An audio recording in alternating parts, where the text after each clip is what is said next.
Good morning, everyone. Bonjour. Welcome to the Audit Committee meeting for today, Tuesday, October 27th. Bienvenue au Comité de vérification pour ce mardi 27 octobre. Madam Coordinator, do we have a quorum? Can we proceed? Yes, you do, Mr. Chair. Thank you so much. Morning, everyone. Welcome to the committee. Just a reminder to keep your microphones on mute until you are called on to speak. If at any point you want to speak, you should use the raise hand on the Zoom function, which you will find in the Zoom controls at the bottom of the window near the audio controls. The committee coordinator and I will be watching for those cues, and as usual, the 5-minute limit for speaking will apply. We still have no public delegations. Is that correct? We have no public delegations signed up for the agenda items. However, members of the public are welcome to provide written comments, which will be circulated to members of council. Les membres de la population, les résidents peuvent certainement donner leurs commentaires par écrit et ceux-ci sont distribués aux membres du conseil. I will remind you that this meeting is being live streamed and will be archived on YouTube. Before we proceed, let's do a quick roll call of members. Councillor El Shantiri, are you here? Yes, I am. Obviously, I have to unmute first. Thank you. Yeah, you're the first one to make that error, I bet. Yeah. Councillor DeRuse. Here. Thank you. Councillor Hubley. Yes, here. Conseillère Kavanagh. Here. And Vice Chair Meehan. Good morning here. Good morning, everyone. Thank you for joining us. The Auditor General has presentations for every item, so we will hold all those items to receive the presentations and entertain questions. And as we usually do, the Auditor General has one presentation for all the items, but we will stop at each segment to ask our questions. And then the staff that are assigned to those issues can be released, and then we'll move on to the next segment. So if you could keep that in mind. And now on to the agenda. Are there any declarations of interest? Seeing none, we have the confirmation of minutes for September 30th, 2020. Are these minutes confirmed? Hold on the minutes? No, carry to the minute. Oh, I apologize. So confirmed, no dissents, minutes are confirmed. Thank you. Councillor Meehan, Vice Chair Meehan has a motion to add the documentations, and it is one motion for items 1 to 4. Councillor Meehan, do you have that motion, and could you read it? Yes, I do. Yes, thank you, Chair. Therefore, be it resolved, the Audit Committee approve the addition of these documents for consideration by the committee at today's meeting pursuant to Section 89(3) of the Procedure Bylaw, being Bylaw number 2019-8. Thank you very much. Is that motion carried? Okay. Thank you. Any dissents? No, the motion is carried. Thank you. So we're at item number 1, a report from the Office of the Auditor General, the investigation of the lease cancellation for 300 Coventry. Mr. Auditor General, over to you, please. Bonjour, Monsieur le Président, et aussi les membres du comité et conseillers. Avec moi aujourd'hui est Monsieur Ed Miner, vérificateur général adjoint. Good morning, Mr. Chair, members of the Audit Committee. With me this morning is Mr. Ed Miner, Deputy Auditor General, who will be sharing the presentation with me this morning. Aujourd'hui, nous avons 4 rapports. Premièrement, enquête sur l'annulation du bail de 300 chemin Coventry, un examen de l'entretien des autobus d'OC Transpo, examen de la formation des chauffeurs d'OC Transpo, et finalement, rapport annuel sur la ligne directe de fraude et d'abus pour 2019. Today, Mr. Chair and members of the Audit Committee, we have we have our focus on fraud and waste hotline. We have 3 reports: the investigation of the lease cancellation for 300 Coventry, review of OC Transpo bus maintenance, review of OC Transpo driver training, and finally the 2019 Fraud and Waste Hotline Annual Report. Members of the committee will recall is that we were going to be presenting this actually just before the shutdown for COVID. Premièrement, nous commencerons avec l'enquête sur 300 Coventry. We'll start with the investigation of the lease cancellation for 300 Coventry. Mr. Miner. Bonjour. Bonjour, Monsieur le Président. Our overall objective for this investigation was to identify the extent to which the city complied with the relevant bylaws, policies, procedures leading up to the termination of the original lease with Independent Baseball of Ottawa and the subsequent replacement with facility use agreements. So in other words, this was a compliance investigation. If we could move ahead to the scope slide, please. This is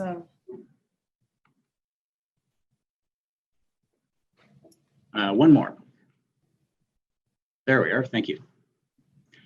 So the scope of the examination included an examination of the compliance with the relevant city bylaws and other applicable requirements regarding the decision to terminate and replace the council-approved lease. We conducted our work in the fall of 2019. Next slide, please. Back in 2013, the city entered into a 10-year, 11-month lease with Inside the Park LLC. Following a request for offers, in October 2013, council delegated to the city manager authority to finalize and execute a lease. The resulting lease was for a 10-year term with 2 extensions. It included base rent for the outdoor and indoor spaces, additional rent to cover the city's operating cost, as well as life cycle recovery money to cover the long-term capital maintenance cost. Additionally, the city was to be paid money for every car and a percentage of the concession revenues and naming rights. So based solely on the guaranteed components of the lease, the city expected to receive $4.4 million over the lease term. So back in then in 2015, baseball and rent collection commenced. In 2017, however, IBO began falling behind on its rent payments. That year, they paid roughly $20,000 in parking fees, but less than half of the almost $360,000 in facility rent that was due. To assist the team, in October 2017, staff agreed to defer the life cycle payments that were due in 2017 and 2018. Next slide, please. By 2018, the situation had worsened. IBO paid only $25,000 in rent and $22,000 in parking fees, a very small percentage of what was due. So prior to the start of the 2019 season, city staff terminated the lease.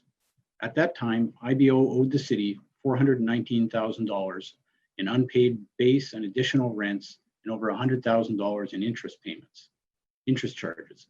And that does not include the life cycle recovery payments that the city had deferred. The city entered into a debt repayment agreement with IBO. And in doing so, in staff's view, IBO was no longer in default. Now, this is important because city policy prevents it from entering into facility use agreements if the party is in default. So to enable continuation of the 2019 season, city staff entered into 3 facility use agreements with IBO. Total revenue from these 3 agreements was to be $123,000 plus an estimated $40,000 for parking. This represents a decrease of more than $200,000 for 2019 under the facility use agreements compared to the original lease revenue. In July 2019, IBO made a $10,000 payment in accordance with the new debt repayment agreement. And in September 2019, however, IBO informed the city that no further payments would be made until the team was sold. And later that month, the city demanded and then later received just over $100,000 from a letter of credit that had been established at the outset of the lease. So at the end of September, as of the end of September, $118,000 had been received from the city, by the city. The $90,000 of restructured debt that was to have been recovered on September 4th was also not paid. As well, no payment was received on the over $123,000 due on the 3 facility use agreements. Next page, please. Next slide. So our investigation focused on 3 areas. We looked at delegated authority, reporting to FEDCO, property taxes, and the Municipal Act. Next slide, please. The delegation of authority bylaw includes a specific section granting authorities to the Corporate Real Estate Office, or I'm going to refer to them as CREO. However, we found that the delegated authority does not include a complete description of all the powers that were being delegated. While the DOA grants the director of CREO powers to administer a lease, it does not specifically say that it includes the authority to terminate a lease. Now, staff, including a solicitor from the city, interpret this delegated authority to administer a lease to include the authority to terminate a lease. So based on the city's interpretation, and in our opinion, it was reasonable to conclude that the city had the delegated authority to enforce the termination clause once it was determined that IBO was in default. However, we believe it would be useful to clarify this authority. Next slide, please. In terminating the lease with IBO, the director of CREO submitted an IPD, we call that, or an information previously distributed, memorandum in June 2019 to the chair and members of FEDCO. This memo reported that the lease with 300 Coventry had been terminated and replaced with the facility use agreements. This memo specified the rent under the old lease and that IBO owed us now $419,000 and had signed a repayment agreement whereby approximately $200,000 was to be paid by September 2019. A key message in the memo was that the city expected to be able to offset the entire revenue loss by receiving rental revenues. However, we found 2 key areas where the information provided to FEDCO could have been improved. First, the FEDCO memo ignored the significant life cycle payments from the initial lease. While there's no mention of the life cycle payments in the memo submitted to FEDCO, these payments were included in an earlier draft version of the memo that was, however, it was subsequently removed at the request of senior city staff.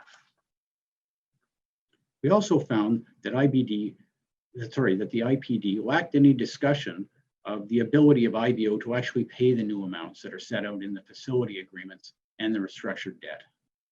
In our opinion, IBO would have had to become much more profitable in 2019 than it had been in the past in order to make any of these payments. It is not clear from the documentation if staff seriously evaluated the likelihood of such a significant turnaround.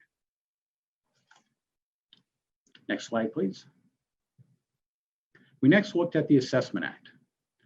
We found that the original lease was not in compliance with the Assessment Act with respect to property taxes.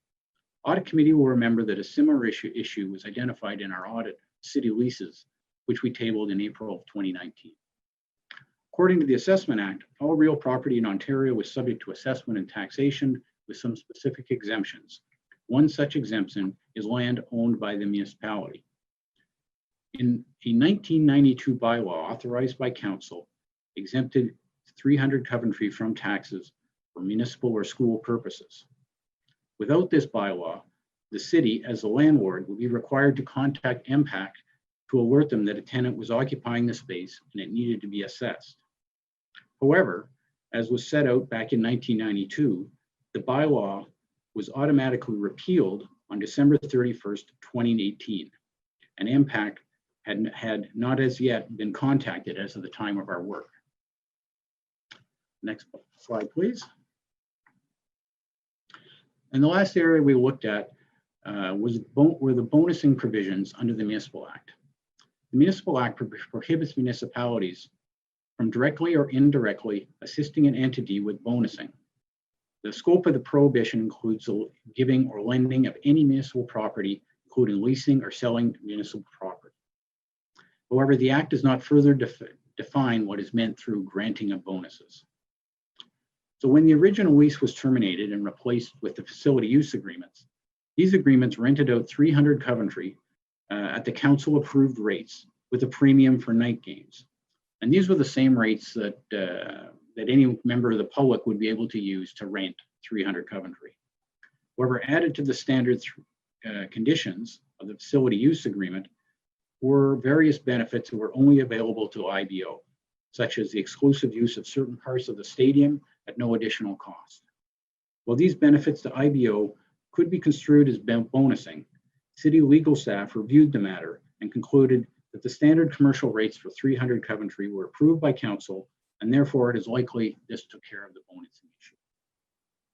So we made 2 recommendations, both of which management agreed to, and I would now open this for any questions you may have. Thank you very much, Mr. Deputy Auditor General. Mr. Minor, thank you very much for the presentation. We're going to go to questions now. We have no delegations.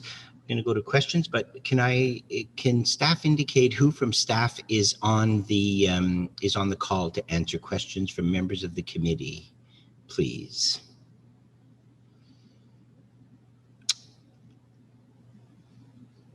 Mr. Chair, Steve Kanlakis. Mr. Willis is here, and Derek Moody, our Director of CREO. Derek Moody, Mr. Willis, and yourself also are available, Mr. City Manager? That's correct. Thanks so much. Okay, so members of the committee, any questions? Hang on, let me put up my, okay. Councillor Hubley, your question, please. Thank you, Chair. My first question is, what I didn't see in this report related to the Coventry lease was I thought we made a major investment around $1 million before the lease started, but as part of the lease, we did upgrades to the facility and that. Is that number correct? I guess, Mr. Kanlakis? Mr. Chair, I'd like to refer that. I'm not seeing Steve Willis on the call for some reason. I'm not seeing. Structure improvements. Is he there? And Dan Chenier is on, and I don't see Derek Moody, so I don't know what's going on here, because they're the leads on the audit. Hi, Councillor. I believe Mr. Moody is there. Oh, there he is. Okay, thanks. Planning Okay, I see him now. Thanks. Thank you. So with respect to the initial investment, the base facility was improved in advance of the tenant taking over ownership prior to the lease. That is correct. And was it around $1 million, Derek? Or? With respect, Councillor, I may have to confirm that number. It might be higher than that. Okay, thank you. So to the Deputy Auditor General, why wouldn't that have been captured in this audit?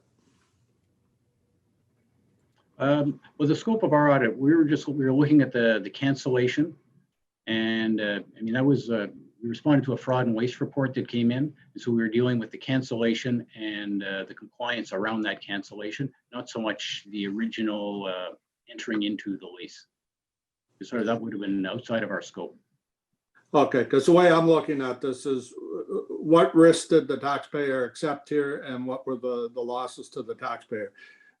Is it safe to summarize that while mistakes were made at various stages through here, that the decisions were made in good faith with the information that they had at that time, and while it did lead to the loss of tax dollars, nothing illegal or unethical happened? Is that a fair summary of your audit? As far as actually the initial entering into the agreement, I think that would, again, we didn't look at that. We have no reason to suspect anything. We certainly didn't see anything at the end of when we're canceling the lease. We didn't get any indication that this was there was anything untoward going on. It was just, the city staff were caught in we're now in a bad situation with a lease that a tenant was unable to pay. Okay, thank you. So my final question then would be to, I guess, Derek, again, if you don't mind. So the recommendations coming out of this audit, you're accepting them and you're implementing them, so we can safely assume that we shouldn't see another experience like this in the near future for the city or the taxpayers. Is that fair enough? Yes, Mr. Chair. Okay, thank you, Mr. Chair. That's all my questions. Thank you, Councillor Hubley. Councillor El-Shantiri, please. Thank you, Mr. Chair. And my question is, I mean, you go through the report, and I know your audit was directly on fraud and waste, but really, how much can city do with what we were facing with it? Like there's another opportunity for the city to do better than what was been done, because the baseball was falling down, that there's no team, there's no tendency. I'm just wondering, like, if there's something we missed as a city, we could have implemented, we could do better, so we can learn from it.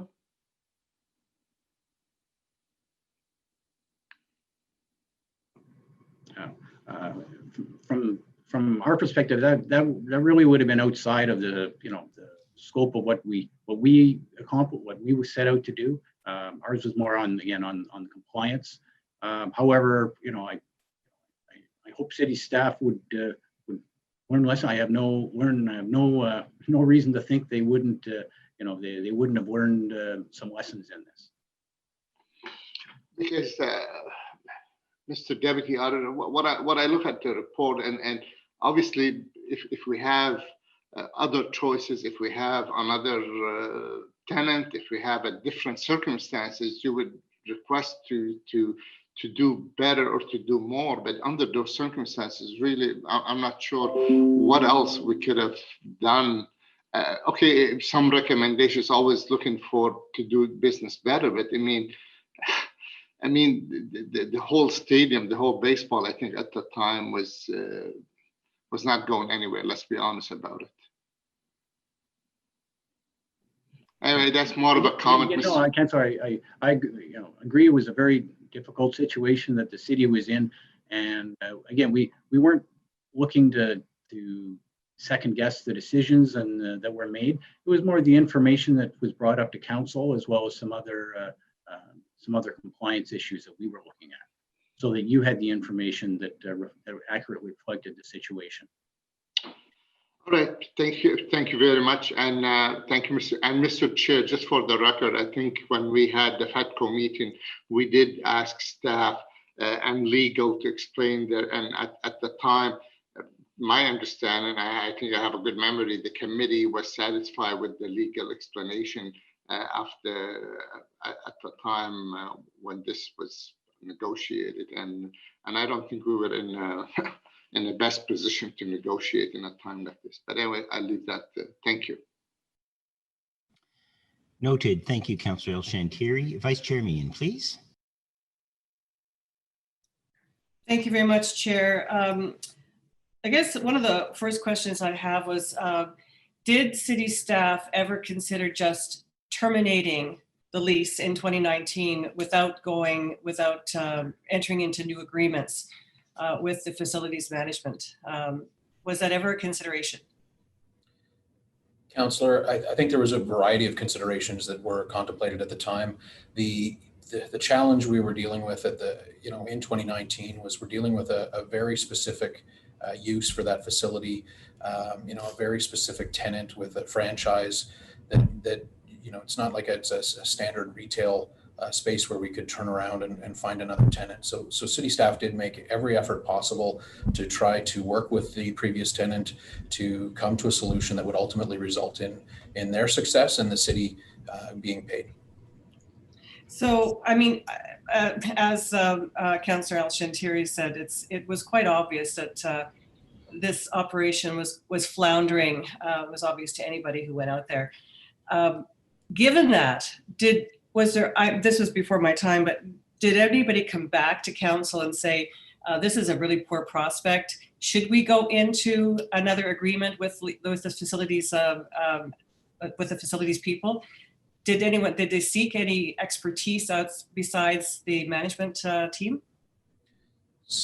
Councillor, there was a memo that it was provided to council in June of 2019 to outline the fact that we were changing the arrangement at that time, and that reporting, as outlined in the audit, was provided.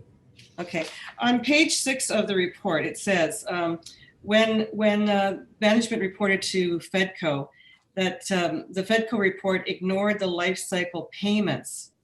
And then it says down that these payments were included in the earlier draft, but were subsequently removed at the request of senior staff. These together made the gap between what they used to pay and what they pay under the permits even larger. So, and I don't like to ask it, but to be clear, so management subsequently changed the June 2019 IPD to make the situation look a little bit rosier than it was. Is that an accurate interpretation of what I'm seeing here? Councillor, I can't speak to the specifics necessarily. Some of the people that were involved in that file are no longer working with the city. They've moved on from the corporation. But as we go through any iteration of any report or IPD, there's generally a variety of different versions as we move forward to a point to ensure that we're providing council with appropriate and accurate information.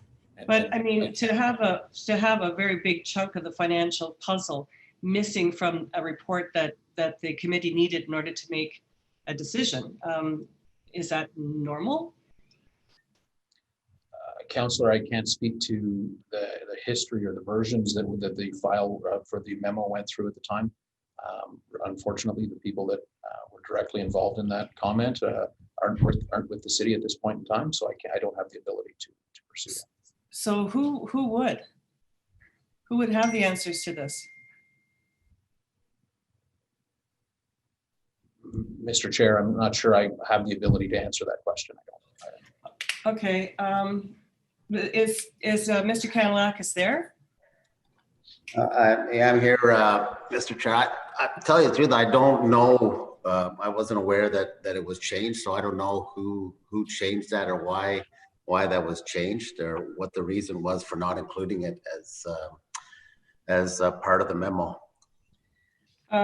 Okay, Mr. Kanalakis, do we know in fact what this has cost? What has cost Ottawa taxpayers? Mr. Chair, my understanding is that other than the life cycle, the outstanding rent has been built back into the new lease. So we've actually moved forward. I mean, that was part of the whole discussion. I mean, just for a little bit of context is that when they were failing, we then came back to council and talked about and got direction about trying to find another tenant to fit the specific purpose of that stadium. We were successful in finding the group from out west, Mr. Katz, and which is going to be starting up next year, and did our due diligence with them, and rolled into that is the outstanding payments that were owed by the previous tenants. So we protected the taxpayer in terms of that, and the life cycle agreement or the life cycle for the stadium is also part of that agreement in terms of the city's responsibility and their responsibility.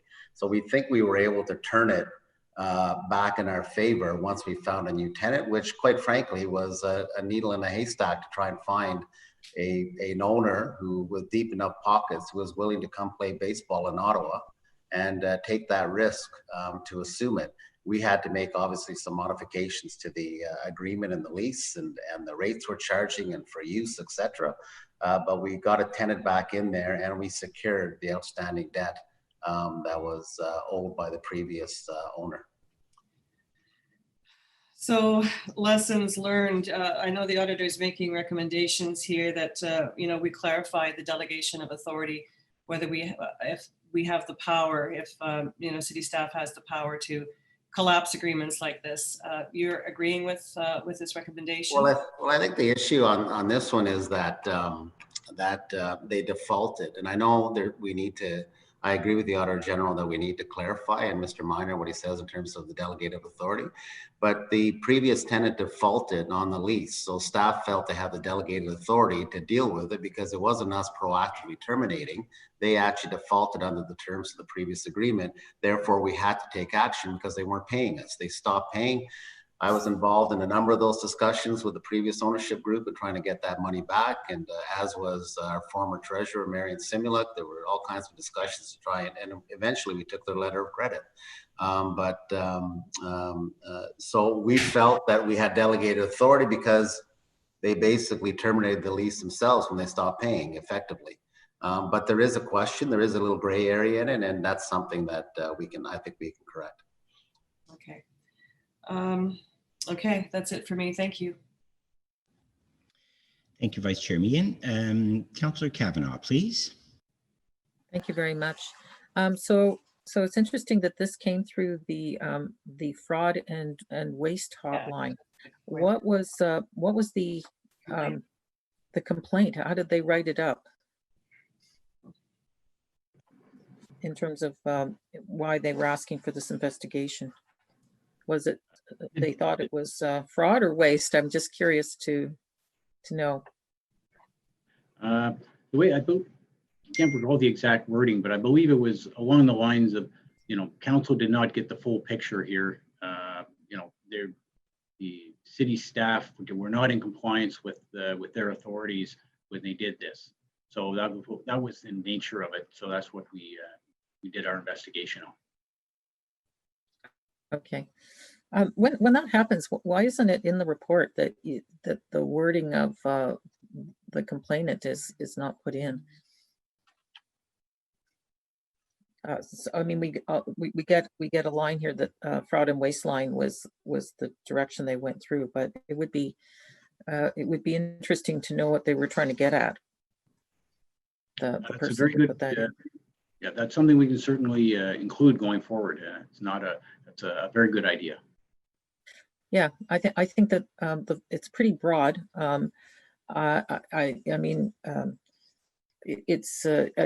fraud is a big claim, and waste. Well, I think that this is a very expensive piece of real estate, is what it is, and I think that from what I can see is the fact that it's such a specialized piece of real estate that is the problem. It's the only tenants that can be there are baseball teams, and we're hopeful that a baseball team will come, and then it's obviously not something that is very profitable and very well. It's it's up to the whims of people showing up.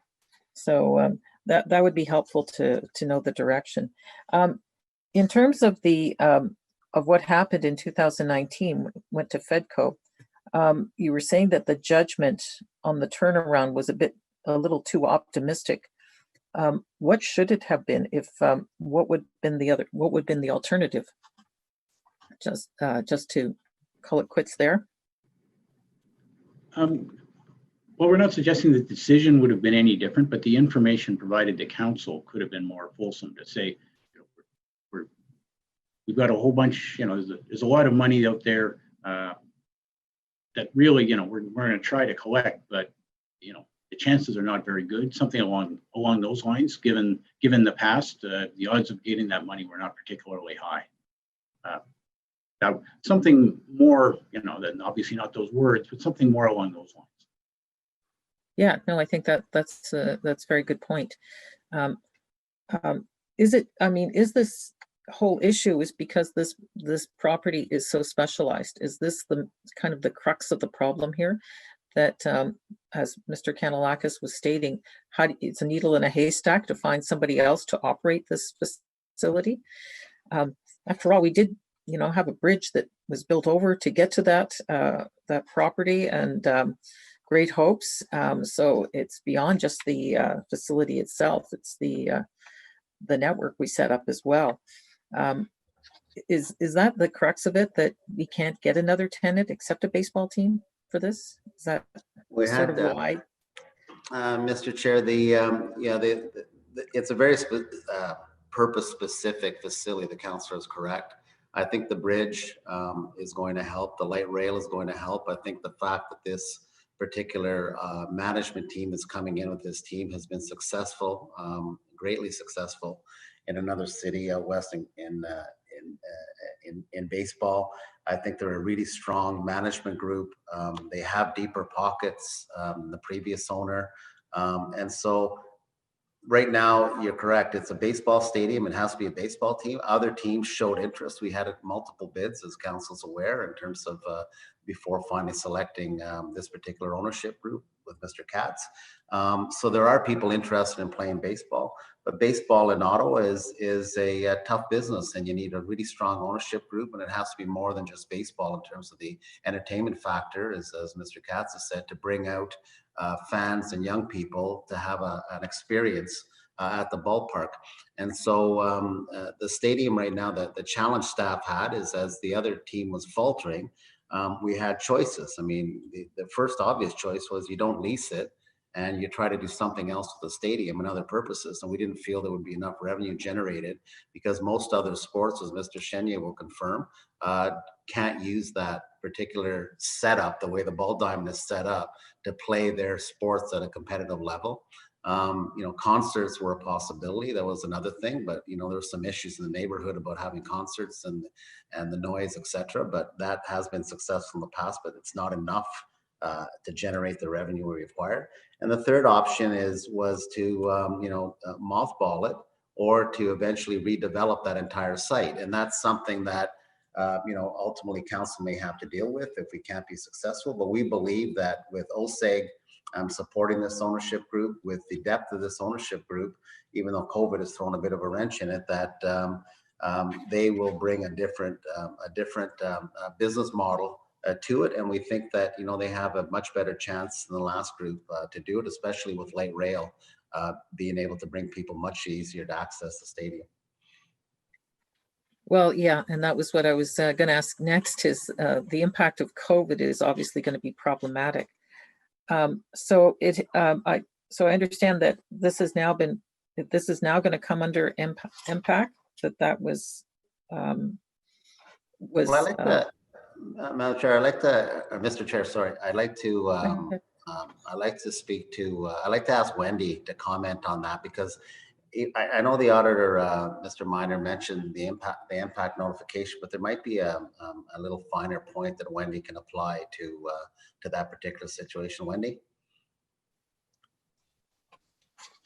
Yeah, thanks very much, Steve. And thank you for the opportunity, Councillor, to provide a little bit more information on that question. You know, we've spoken about the stadium. It's very much a single-use type of facility. It's very purpose-built. When we look at the surrounding legislation and regulation, it's very much a recreational facility and a tourism facility as defined by the Act.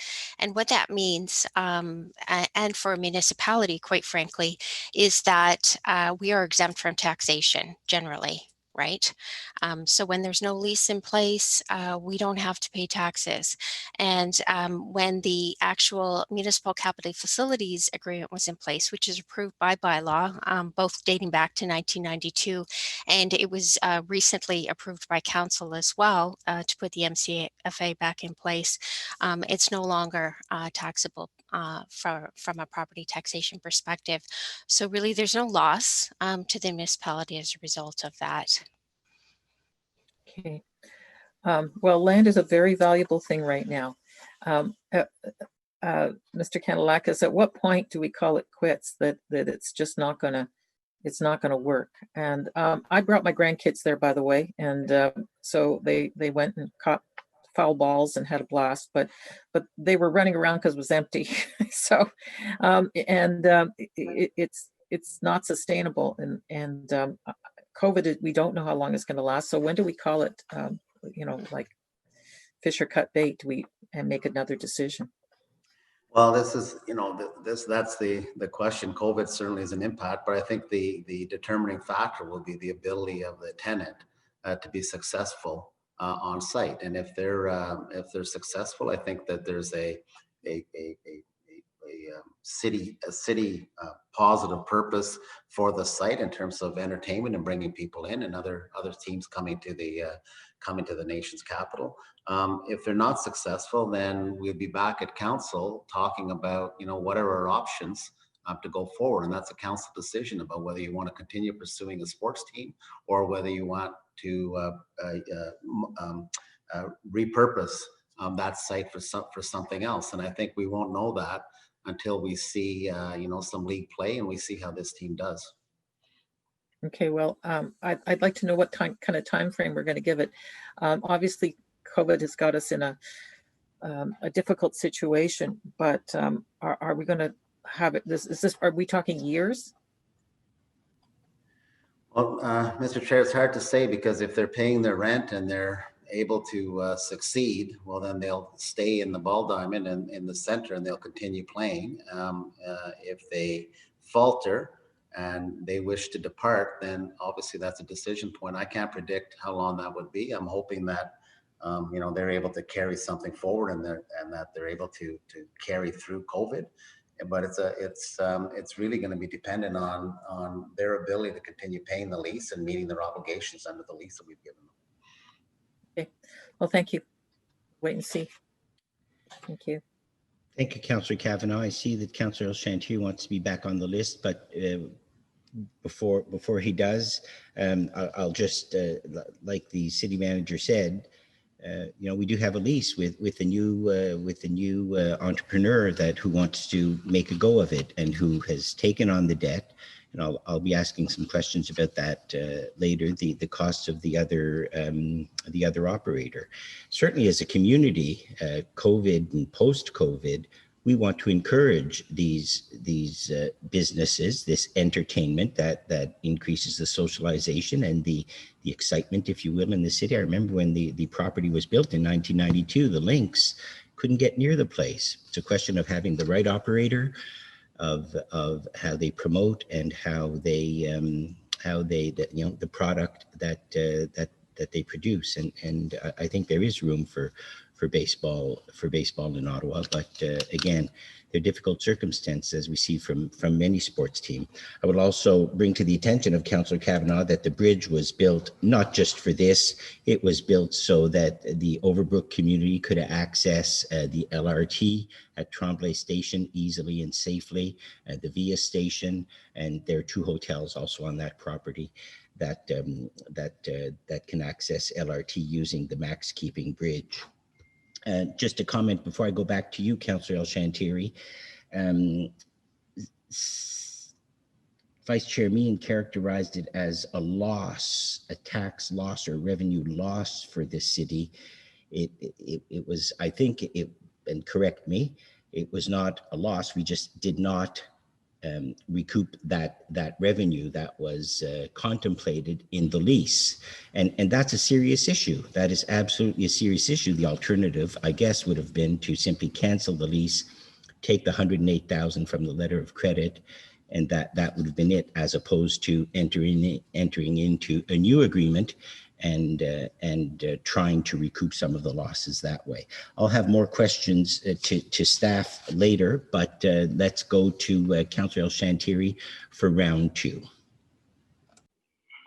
Thank you, Mr. Chair. And I was just going to clarify, and I see Dan Shaney on the call, because at the time when we were talking about life cycle and why should we give exemption, and I had concern at the time, but I do believe either we compromise and with the life cycle, which was 50, and the next year was 100, or we lose everything. So to be honest with you, my understanding at the time, and I hope I'm not wrong, my understanding, losing 100,000 was better than losing the whole tenant, because we didn't have people lining up to rent this place. So if Dan Shaney on the call, I'd like to clarify, why did we allow exemption of the life cycle at the time? Or Dan is on the call.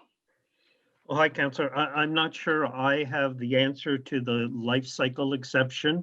My department did not oversee that. Certainly when the group could not meet the terms of the formal lease that they had for the stadium, discussions on the appeal of essentially paying by the hour, the way that a community user would do it, had some appeal to it, because they could then calibrate how much time they used on the field.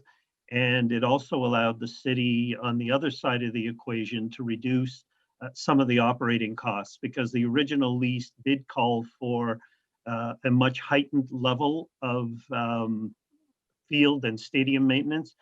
And the agreement that we had when they went to an hourly basis is that we would only provide service to the level that we would do with any other municipal ball field. And so there was some savings on that side, and the club was able to reduce somewhat the amount of time that they took up for both practices and games, which helped the overall picture a little bit. Thank you, Mr. Chanier, and Mr. Chair, I echo your sentiment. I think we were trying to make best of the situation, of the time, and try to recoup to the taxpayer as much as we can, because the easy one was just to close the book on the team and let them go, and the hard one was trying to find a solution to not to lose everything. So hindsight 2020, I don't think, I think we have to at some point rethink the repurpose of that facility, but not for today. This is not part of the audit. So thank you. Thank you, Councillor El-Shantiri. Not seeing any other hands up. I have a couple of questions. I guess it goes perhaps to Mr. Moody or maybe to finance. I don't know. The 108,000 letter of credit that we recouped is the base rent, but that is certainly not the entire rent, because there is additional rent, the life cycle recovery, the parking, which are all part of a rental agreement. Has there been any thought to that level of security with respect to protecting the city's interests and the city's positions in these kinds of agreement? Is that the proper level of security that we had? Should we have asked for more? I absolutely recognize that has to be balanced with the ability for an operator to provide that letter of credit, because there's a cost to that. Should we have asked for more? Did that, in staff's opinion, adequately protect the interests of the city in retrospect? Mr. Chair, it's standard that we would take a letter of credit or securities of some form with respect to the base rent for a facility like this. With respect to the overall, rent or revenue generation, some of those are based on cost sharing or revenue sharing projections that we don't necessarily have a clear picture of how we're going to be successful. And the lease builds in performance metrics where we share in revenue, but in that we also do accept some risk that, in order to encourage the use and encourage the activity, we're not looking to secure for all potential revenues, recognizing that some of that is tied to the success of the team, and we want the team to ultimately be sustainable. Noted, but I'm sure in the business plan of these operators, they have estimates for parking, for revenue, for concessions, and all those elements that are built in the additional rent. They pay accountants to make those calculations, if you will, and there can be an estimate done. So just take that. Was the security obtained by the city appropriate? With respect to the memo from June 27th, and I think it's Vice Chair Meehan who said, did we get the full picture, and what due diligence did the staff make when they recommended to council that we alter the agreement? Was any evaluation done as to the possibility of success in the 2019 and subsequent seasons, given the very poor attendance in 2018 and 2019? 2018 was very bad. Was there any evaluation to how much additional attendance was required so that the operator could fulfill their new commitments to the city to pay the amounts as was stipulated in the memo?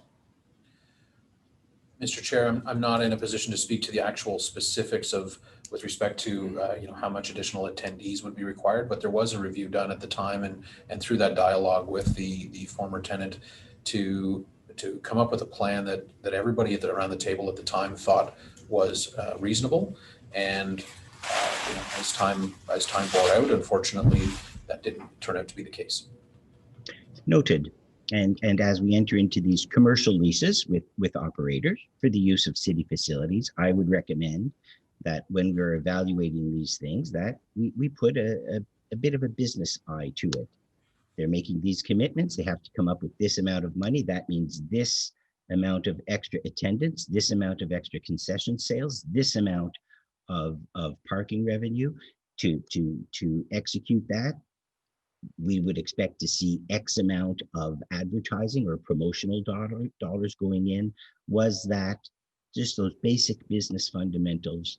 Any of those basic business fundamentals applied to or discussed with the operator when the June 27th memo was brought forward to council? Councilor, my understanding is that yes, there was a review of a variety of those parameters.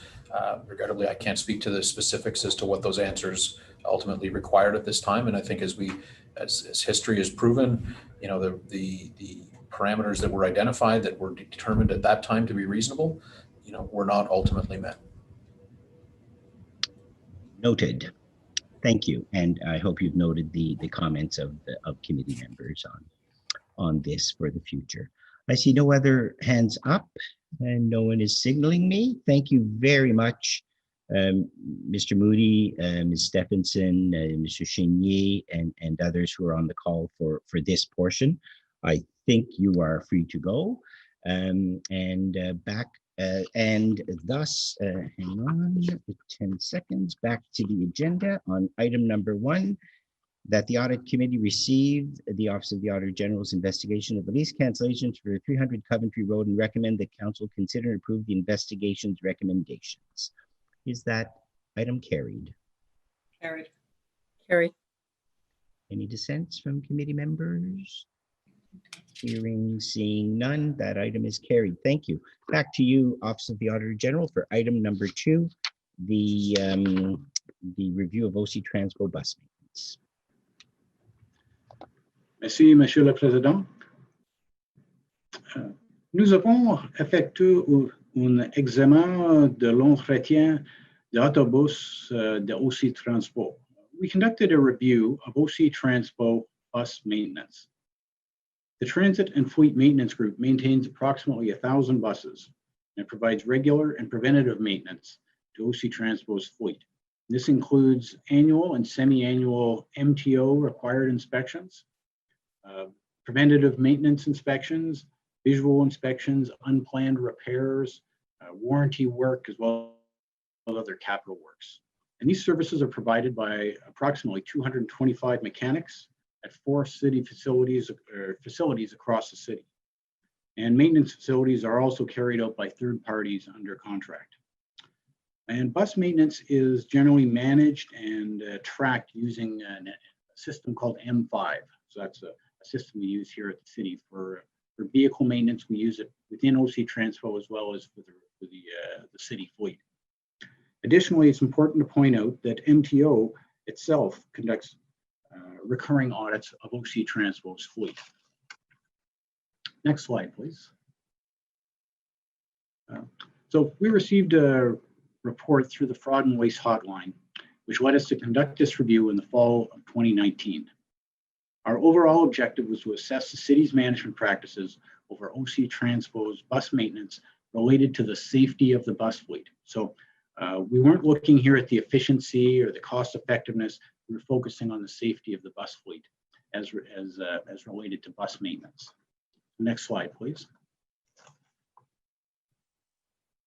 So the scope of the review included an examination of bus maintenance, inspection and maintenance practices, and data for 2017 to 2019. So that's the rough range of the data that we looked at there.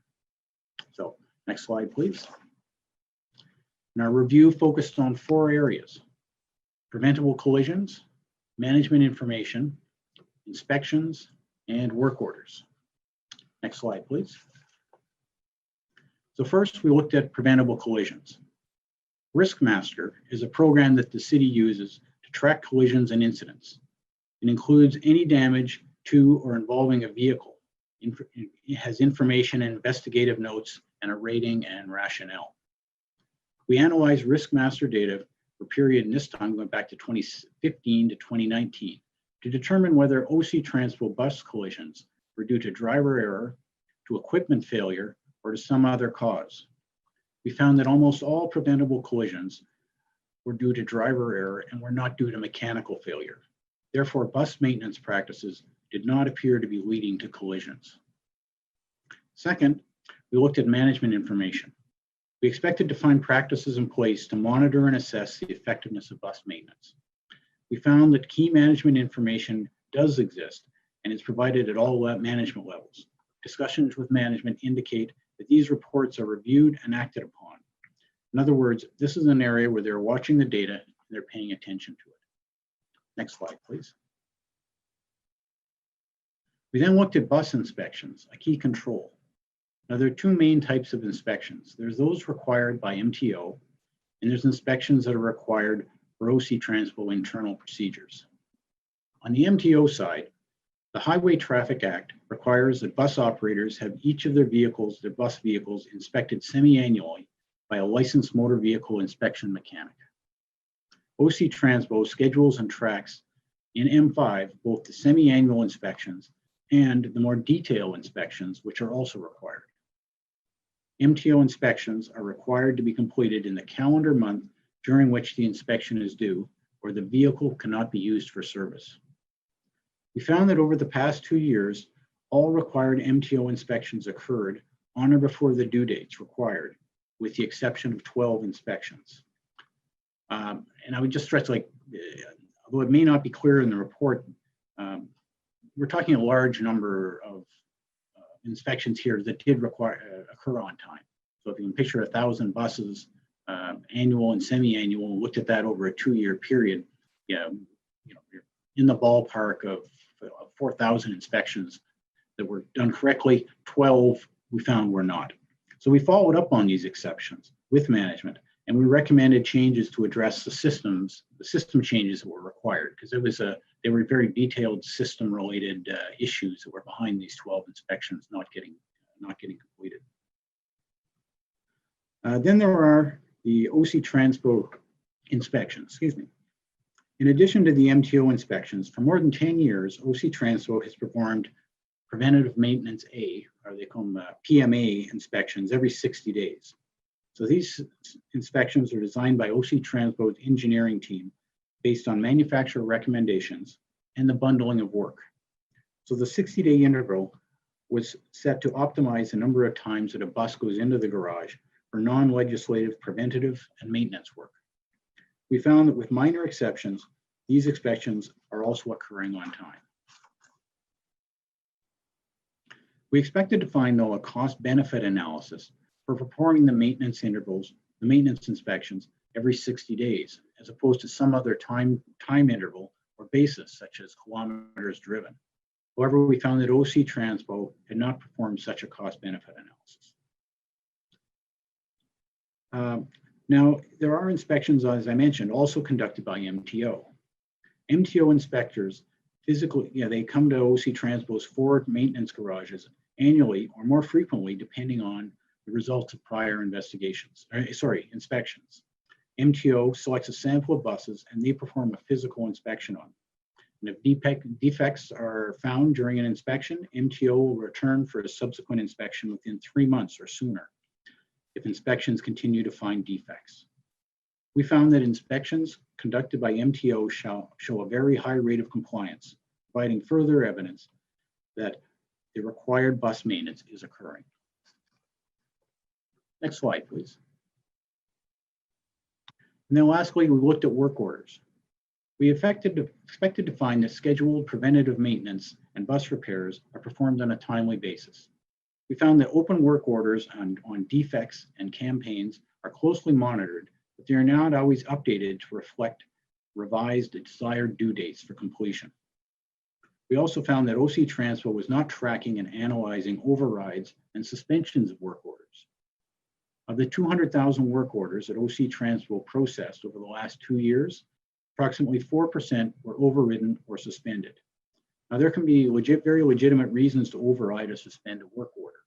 However, this does increase the risk that repairs and maintenance are not completed on a timely basis, thereby resulting in mechanical failure when the bus is in service. Explanations as to the nature and reasons and the originator of the overrides and suspensions were not available in the system and could not be provided by staff. We made 6 recommendations coming in this in review, and management agreed with all of them. I would now ask any questions, Chair. Merci, Mr. Minor. Thank you very much, Mr. Minor. And I will tell committee members that we have General Manager Manconi on the line, and Jim Greer, Transit Operations Director, who are the staff available to answer our questions today. And Councillor Hoopli, please. Thank you very much, Mr. Chair. Mr. Manconi, the majority of the recommendations in this report are focused on helpful suggestions to improve upon reporting. And I note that you're agreeing to all the recommendations and you either implemented or they're in various stages of being implemented. Is that correct? You're agreeing to all of them? That's correct, Councillor Hubley. Okay, and I'm going to make a comment here that this is what audits are supposed to do. This is the benefit of an audit, is they actually took a look at your processes and made some very good suggestions on what to do to improve it. So I'm quite comfortable with this audit, and I think it was timely. The work order one that the Deputy Auditor General just referenced, what is it that you're planning on doing with that piece about being able to explain or justify why a work order date is being moved? Is there something that's in the works there? Yes, Mr. Chair, through you to Councillor Hubley. Mr. Greer and his team are doing exactly what the auditor has recommended. You know, they've said we've got very good results in this whole area, and really to look at the two things, the system controls, which Mr. Greer is already moving on, and to look at the cost benefit analysis on our 60-day inspection work order process. So it's around system controls. And we've started work on all 6 recommendations. I believe 3 of them are already completed, and the other, there's 1 more nearing completion, and the other 2 are being worked on. Okay, thank you for your efforts on that, and thank you to the Auditor General's office for doing this review. That's my questions, Mr. Chair. Thank you, Councillor Hubley. And yes, I echo your appreciation for the Office of the Auditor General in the work that they do. Councillor Conseillère Kavanagh, s'il vous plaît. Merci, le Président. Thank you. Following up on Councillor Hubley, so I appreciate I was going to ask about the overrides as well. What typically is the reasoning for them, since it's a little unsure? Is it due to the fact that it's very busy? You just got to get the buses out there, and there's just no time for the maintenance. Is that part of the problem? It's a combination of things, but I can assure committee the overarching principle is you don't compromise safety. So you would no different than when your car is on a hoist at a maintenance garage. They do all the necessary repairs. They wouldn't release your car back to you. If you had a minor issue that was aesthetic or a non-critical component, and you wanted your car back, they would release it. And that's prioritization of, you can imagine the logistics of moving 1,000 buses.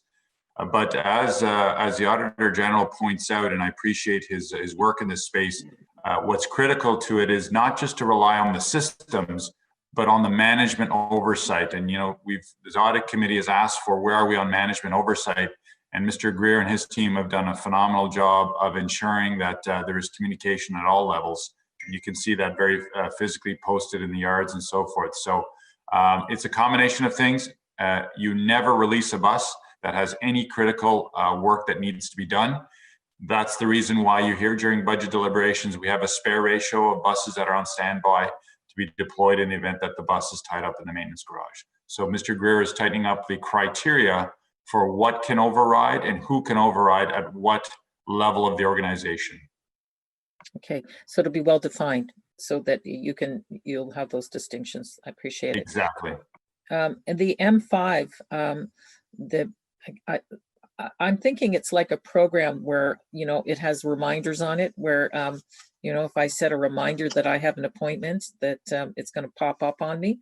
Is that what the change is? Is that the recommendation to kind of say, hey, it's got to be soon?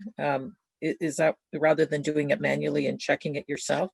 Is that what the change is? I'm just curious.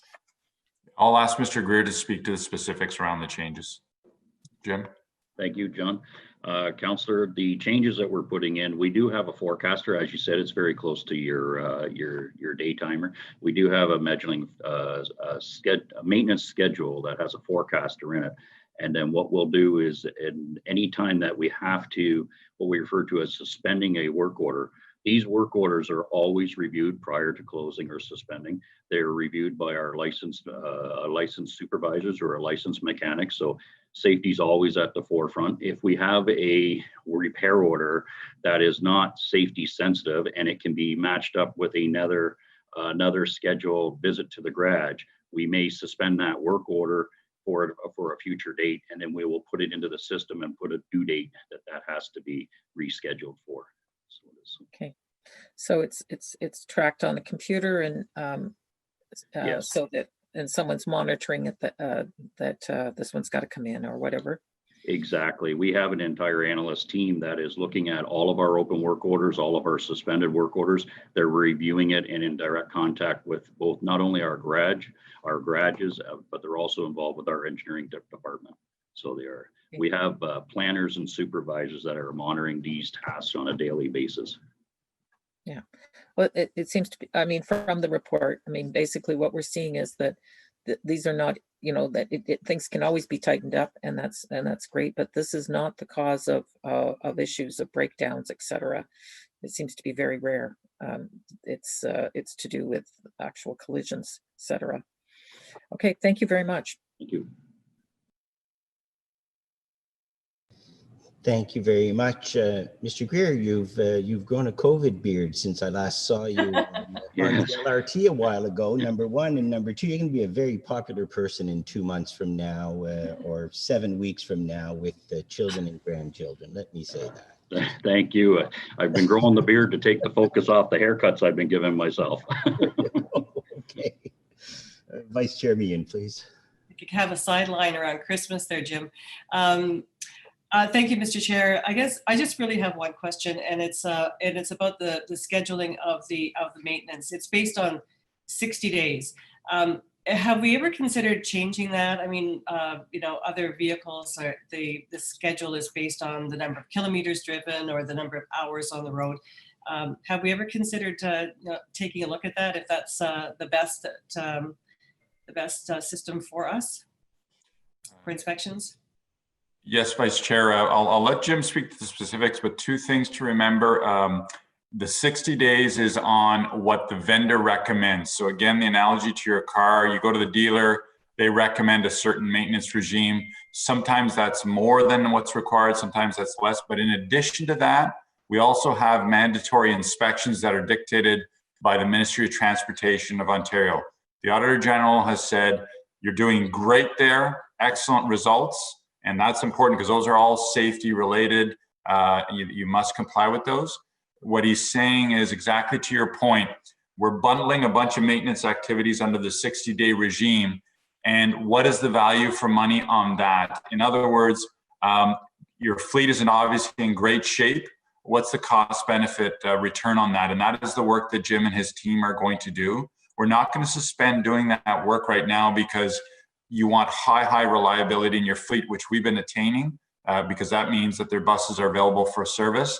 But what the Auditor General has said is take a look at all those things and look at the cost of that.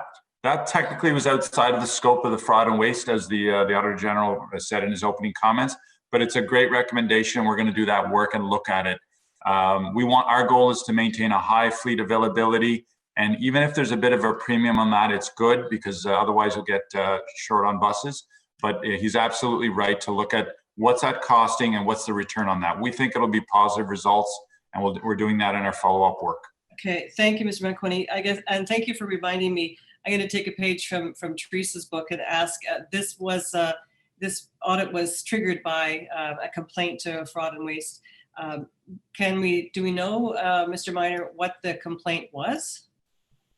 I would say the gist of the allegation was that maintenance was being shortchanged to push the buses out because we were short of buses. And so as a result, we were operating an unsafe system. So that was in a nutshell, that was the allegation. Is it possible that that complaint was based on just a shorter period of time, that it's not indicative of the entire picture? Like, that's not really what you found. No, exactly. And that's, that's often the case with our fraud and waste reports when we receive them. The information comes in, it may be well-meaning. However, when we actually look at it, it may not be totally accurate. Sometimes the reporter only sees part of the picture, and that's why we have to do the work to find out, really, is there more to this? And so in this case, it would, overall conclusion would be that was not an accurate assessment of the reporter. Good. Thank you very much. That's it for me. Thanks. Thank you. I see Councillor Hubley has his hand up again for round two. If I could just have a couple of comments. And Vice Chair Meehan and Councillor Kavanagh, you both mentioned the fraud and waste and how these questions come about. And I can tell you that in the last term of council, the chair of the audit committee at the time, Councillor Hubley, and I, and the Auditor General looked for different names for the fraud and waste hotline, because it's the fraud and waste and suggestions for improvement and just have a look at this kind of hotline. So it is not always fraud and waste that are the focus of those, and maybe we'll hear more about that in item number 4 today, but certainly suggestions for improvements and concerns by citizens and by employees.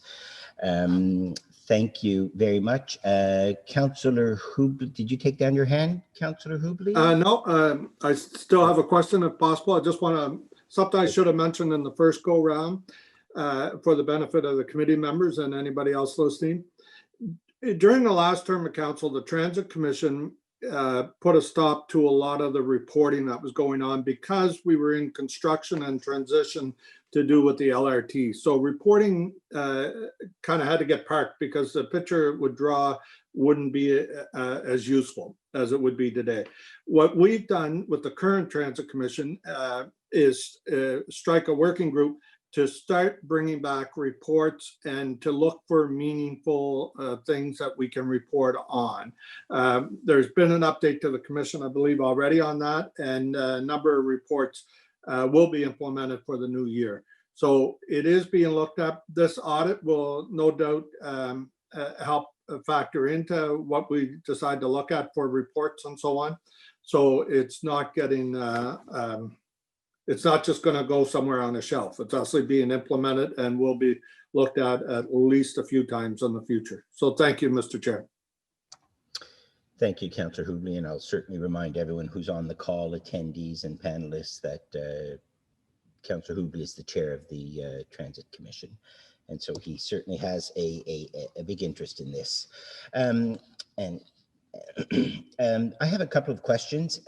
First, to the Office of the Auditor General. In the report, EMQS, you never say what that is. Is that equipment quality management system? It's tied to the M5. What is EQMS?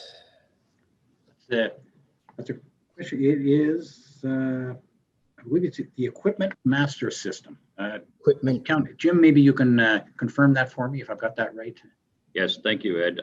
Chair, that is our Equipment Master System. That is our yard management system. It directly interfaces with our people that organize our yards and dispatch out the buses, and it allows them to visibly see in the system which buses are ready for the road and which buses are scheduled for maintenance. I see. Thank you. Thank you very much, Mr. Greer. Thank you, Mr. Minor. I only have one question, and it's with respect to the safety protocols and the M5 system. And I can imagine how complex that system is as follow-ups and bring forwards and flagging issues on 1,000 buses. For the safety of our residents. And I do understand that under some circumstances, a staff member will override a date. The brakes don't have to be done on this bus this month because it hasn't rolled a certain number of kilometers and we're moving on. My question is, what are the safety protocols, the actual mechanical safety protocols? Does a supervisor, and the report refers to a 310T mechanics as the supervisors of maintenance, does, if an employee, if a mechanic wants to override that system, does someone have to also log in to ensure that the follow-up date, that the subsequent date is inadvertently not 2 years down the road, it's 2 months down the road or something like that? Mr. Greer, can you? Yes, I can. It's important to note that at any one time, anybody, if they feel there's a safety issue with the bus, whether it's an operator, mechanic, garage attendant, supervisor, can remove that bus. It is then inspected by one of our licensed technicians. That gives us a licensed technician professional opinion on the bus. They consult with the supervisor. The supervisor would then look at where it is in the priority. If it's an immediate safety issue, then it definitely does not go back into service. If it's something that could be combined at the next scheduled visit to the garage, they will then document that report. They'll document the defect. They'll schedule that, and our supervisors and our job planners will facilitate the repair. So they will. But there's much consultation to ensure that all the items have been addressed and documented into the M5 system. Thank you for that. And I have no doubt about the commitment, the professionalism, the training, the experience of our mechanics. I guess what I want to guard against is that error of and we've all done it in our follow-ups, putting a follow-up not next month, but inadvertently putting it for next year. Is there a protection? Yes, we have additional oversight from our reliability analysts that are also looking at the pending work orders, the pending work requests that are in there, any campaigns that have been scheduled. They're looking at the due dates. They work weekly with our engineering group. They then reprioritize. If at any point in time there is a task that was scheduled to be done and it cannot be prioritized or scheduled, they will remove that bus from service and bring it in, put it on the next available hoist. Noted, but again, my point is, a task that is scheduled, what is the protection to ensure that that schedule has not been entered or updated in error? That is my question. Chair, if I may, I understand the question. Just to jump in, your point is bang on to what the Auditor General has asked for. What they say and what they shared with us in the briefings is you have all the checks and balances in place. And Jim, to his credit, it is very, very robust. You hear terms like release the bus, certified technician, those people have liability on them and so forth. So those are critical decisions. What the Auditor General is saying is exactly to your point. Document that protocol so that there is never a gap. We are very, very confident there isn't a gap because we have the checks and balances in place. We have to document that and demonstrate that and make sure that everybody understands that. So, the positive is the checks and balances are there. The improvement is document it and make sure that everybody understands it. Thank you, Mr. Anconi, and thank you, Mr. Greer. I'm seeing no other hands up and no one is waving at me. So on item number 2, that the Audit Committee receive the Office of the Auditor General's review of OC Transpo bus maintenance and recommend that Council consider and approve the review's recommendations. Is that item carried? Carried. Okay. Thank you. Any dissents in committee members on that motion? Nope. Thank you very much. And we are now on item number 3, Office of the Auditor General, review of OC Transpo's driver training. And I will tell committee members that Mr. Manconi is a resource, and Mr. Brandon Richards, the Chief Safety Officer, will be a resource from management's point of view. And of course, I believe Mr. Minor will be doing the presentation and will be able to answer those questions for the Office of the Auditor General. Mr. Minor. Monsieur le Président. Donc, un peu de contexte. Il y a environ 1500 postes d'opérateurs d'autobus syndiqués à aussi Transpo. La formation, le conducteur est dispensé aux opérateurs nouveaux et extinction. So a bit of background, there are approximately 1,500 unionized bus operator positions at OC Transpo. Driver training is provided to both new and existing operators. So new bus operator training, referred to as NBOT, is a 6-week full-time training program. The content is based on MTO requirements, defensive driving principles, and OC Transpo policies and procedures. The Ontario Driver Certification Program is part of the NBOT program, and it is subject to audit by MTO. It allows OC Transpo inspectors to train and test their employees for the purpose of upgrading and renewing their classified licenses and endorsements. OC Transpo instructors train and test operators required to be approved by MTO as a signing authority. Next slide, please.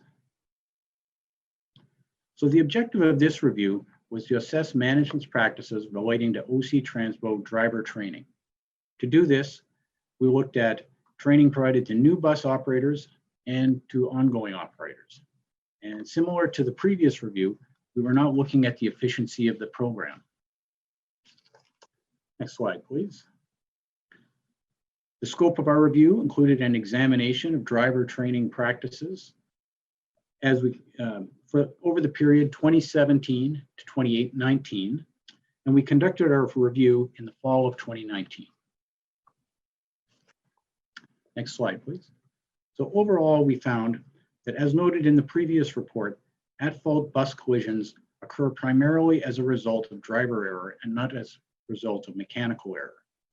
While while NBOT curriculum is robust and focused on safe driving practices, significant improvements would ensure that appropriate training is provided to both new and existing bus operators.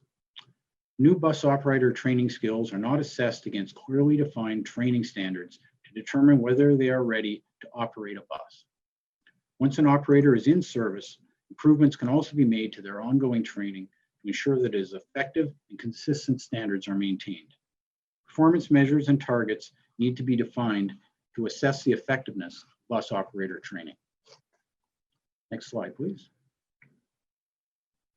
Training of bus operators is a critical safety function for OC Transpo.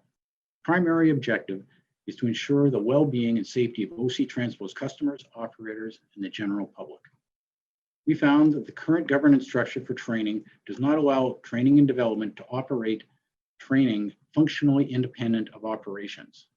During the time of our review, there was an operational requirement to produce a target number of qualified bus operators. This occurred as a result of the delayed launch of the O-Train Line 1. As a result of this, OC Transpo management adjusted driver training in an effort to produce more operators. However, these changes had other impacts. The first impact was less stringent recruitment requirements. Up until 2017, driver competency assessments, or DCAs, were conducted prior to hiring a candidate. So a potential candidate had to pass a DCA before they were hired and would begin their NBOT training. Operations removed these assessments as a recruitment requirement partway through 2017. While OC Transpo management informed us they did not reduce the performance expectations required to pass the NBOT program, we did find that the average pass rates through NBOT dropped significantly. In 2017, the pass rate had been 76% roughly, and by 2019, it was down to 51%. This means that the city was bringing in more potential drivers, but then failing more of them out during training. In part, as a response to this, management informed us that a new form of driver assessment being overseen by training and development has recently been reintroduced into the recruitment process. Another impact was condensing the NBOT. Starting in October 2017, the candidate pool size was increased for the NBOT training sessions. This took place between October 1st until December 21st in 2017. While MTO requirements were always being met, both the number of training days and the average amount of time spent behind the wheel of a bus were significantly reduced. Now, as a result, based on the percentage of active NBOT graduates involved in a preventable collision within 4 months of graduation, it appears that the general quality of the drivers coming out of these sessions was affected. Now, again, I want to stress that the NBOT classes returned to their original size by the end of 2017. So we also found the influence of operations, including its need to adjust delays due to the opening of the delays in the opening of the O train line 1. That resulted in ongoing training being deferred and not scheduled at all. And I'll touch on this later in the presentation. Next slide, please. Driver training is one of the most important tools available to reduce the risk of bus collisions. As noted in the review of OC Transpo bus maintenance, we analyzed riskmaster data for preventable accidents by OC Transpo bus operators, as well as incidents of preventable collisions among NBOT graduates for the period 2017 and 2019. We were able to come up with statistics such as the percent of graduates who were involved in preventable collisions after graduation, and the percentage of graduates who were involved in repeat preventable collisions. We expected to see both short-term and long-term performance targets and indicators for preventable collisions and plans to meet these targets. What we found was that there was no performance target setting and reporting relating to collisions in 2017 and 2018. However, in April of 2019, OC Transpo issued internal safety objectives that identified ongoing initiatives to better understand and track collisions. While the document set an OC Transpo target for 2019 for preventable collisions per 100,000 kilometers driven by a bus, management found that the actual result was twice as high. However, no variance analysis of the root cause of actual versus target performance was provided. We also found that there was no direct linkage of the targets and the actual results to bus operator training. While the safety objectives provide performance targets for 2019, they did not set out longer-term targets to be achieved or with a plan to achieve them. We expected to see quantified short-term and long-term performance measures, targets that specifically assess the effectiveness of bus operator training, and that these would influence the design and the delivery of training, and we did not find them. Current training-related performance data is limited to statistics compiled by Training and Development showing the pass-fail rate for NBOT trainees. While this data is necessary to manage training, they are not direct indicators of the effectiveness of the training. The occurrence of preventable collisions is a possible indicator of that changes to driver training program are required. Next slide, please. The majority of performance-based terminations of trainees were due to failure to meet MTO standards. There were very few NBOT terminations due to failure to meet OC Transpo driving or safety standards. Other than the MTO exams, there is no concept of an auto fail or a specific criteria that would determine a pass or a fail. As a trainee's performance is assessed on a case-by-case basis, there is a high degree of judgment that is applied, and this can introduce a risk of bias and inconsistency in evaluating trainees. We reviewed a sample of 12 trainees' files. This included every daily progress report for each of the 12. We found instances of comments such as unsafe driving practices, violations under the Highway Traffic Act, failure to improve as a trainee progressed through NBOT, and an act that required the instructor to intervene. We would expect that such actions would have resulted in some of these trainees being terminated at this point from the program. However, the trainees continued and in some cases completed the program. We also found that the daily progress reports did not define a standard or a direct relationship based to the pass-fail of the trainees. This is in contrast, for example, to the TTC in Toronto. or if a trainee of a new bus operator has 2 bad daily training reports, they are discontinued from the program. Training and development staff inform us that it can be easier to let a trainee fail the MTO exam twice than go through the resource-intensive process of failing them for non-MTO reasons. In other words, let's let them carry on through the program and then we'll later fail them on the MTO exam. Although collisions can occur anytime during training, approximately 60% of preventable collisions occur within 10 days of graduation. While 77% of these were deemed to be minor, there was no clear standard or direction as to whether a collision during training should trigger a termination or a review. Next slide, please. At OC Transpo, an NBOT graduate can be required to drive a variety of different bus types. We expected to find standards for drive times for each type of bus. These could be based on factors such as bus difficulty, bus capacity, trainee performance, and the type of bus most often driven by a new operator. We found there was no formal approach to aligning driving times to bus type in the training program. Overall tracking of trainee time by bus type only started in February 2019, and there's no formal analysis of the data. We compiled drive time data for our sample of 12 trainees. While all 12 met the minimum MTO required drive time, we found a wide variety in the number of hours each driver received and by type of bus. For example, time on articulated buses ranged from 3 hours to 13.5 hours. We then found that new bus drivers actually drive articulated buses for a significant portion of their drive time. However, training time on these articulated buses in NBOT is relatively low, as a roughly 19% on average.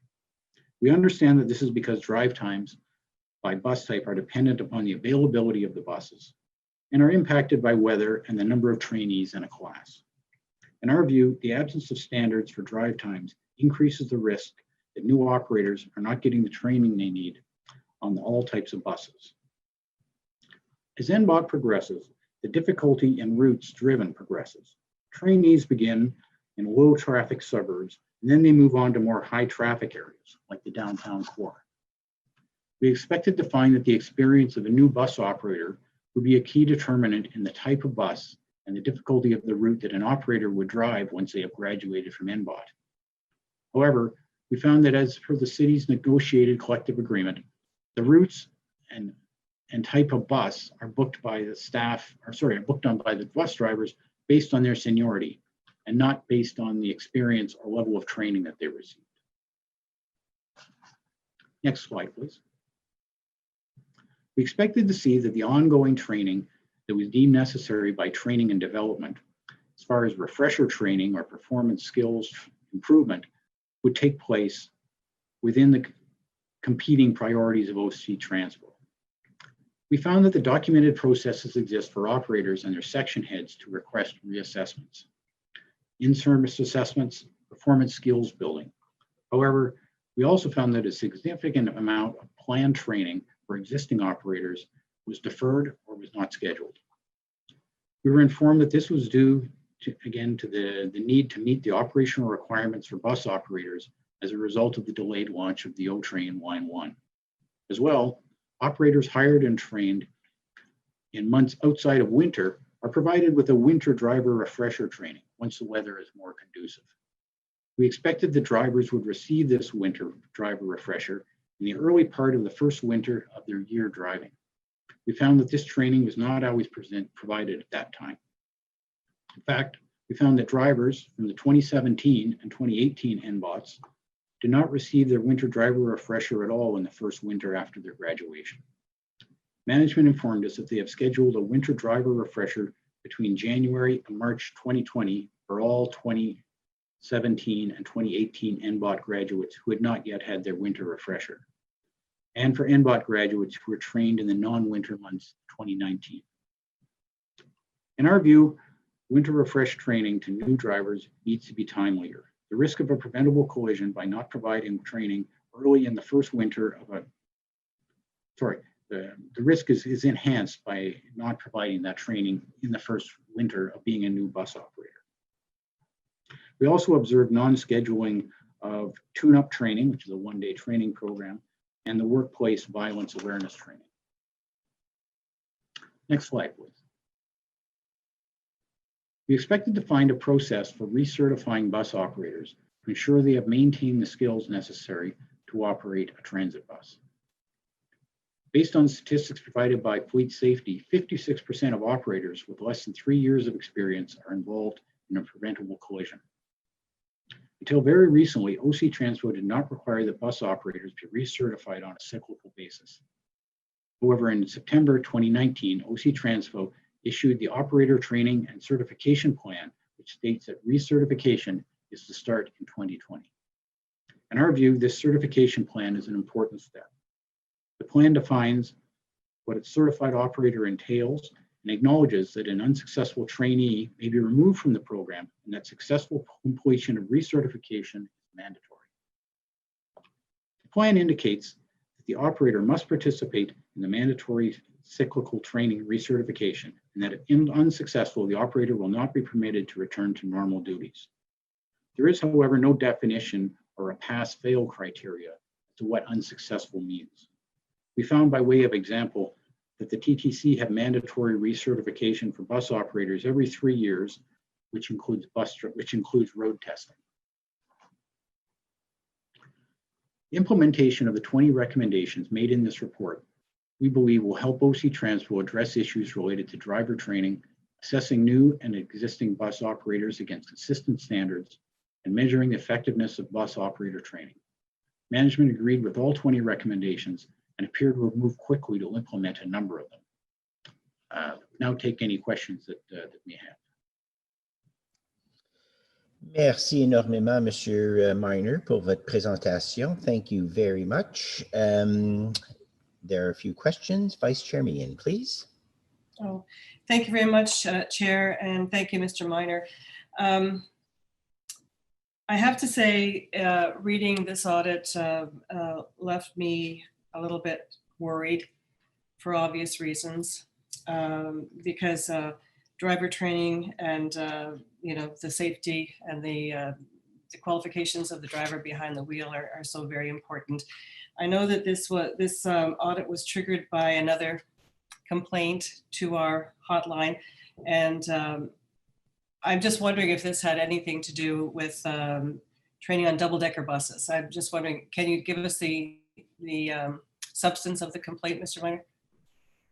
Yes, the complaint was, it did not reference double-decker buses at all. It was similar to the complaint on bus maintenance. Basically, it said they were rushing transit or new drivers out of the system, and the training was suffering in order to get the required number of operators go out there, and that safety was being impacted. Yeah, I think we all understand, I think, the circumstances surrounding, the rush to get drivers because of, there was a lot of things going on at that time. And we do know that the timelines were being crunched because we needed drivers. I'm just wondering, though, on items 5 on page 2 of your report and governance, operational decisions have impacted the effectiveness of recruitment practices and bus training delivery. Can you just explain that? What do you mean by that?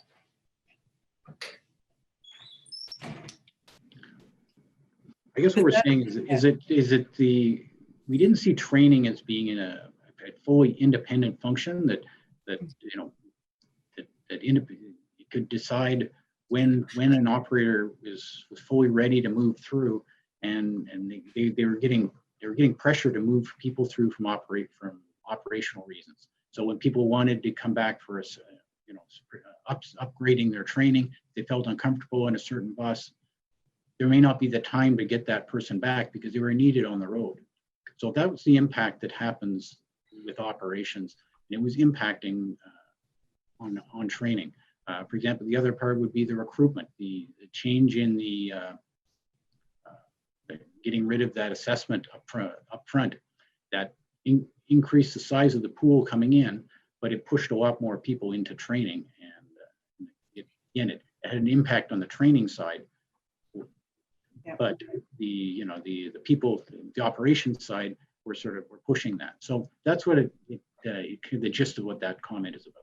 Okay, and the table that we had on page 35, you said that new drivers, I guess this has to go to the ratio of training to the actual number of hours they spend on a bus.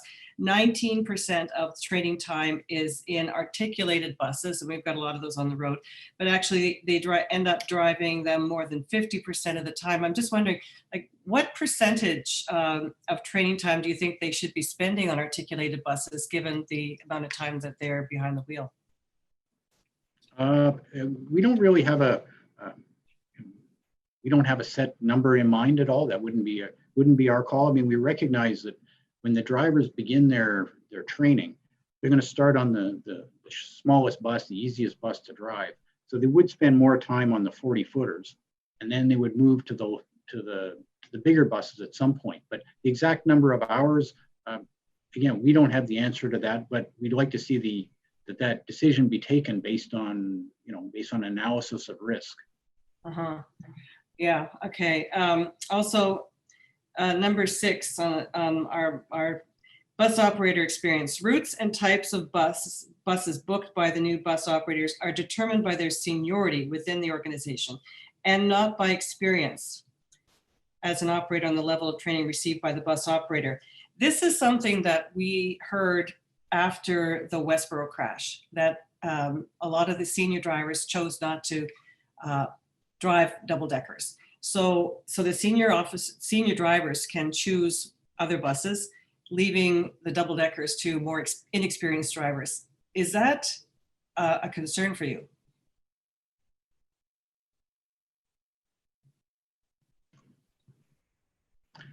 I guess given the situation with, we've negotiated a collective agreement, all other things being equal, we would have preferred a situation where driver training and experience did factor into what routes you're available to drive. However, that's not the situation we're in right now. So we didn't make a recommendation in that regard. There's really, we don't see that as anything that we can do anything about, at least in the medium term. Okay, well, then I'll ask Mr. Manconi. Mr. Manconi, you know what I'm asking here. And there are several areas here that I think that really are concerning to many of us.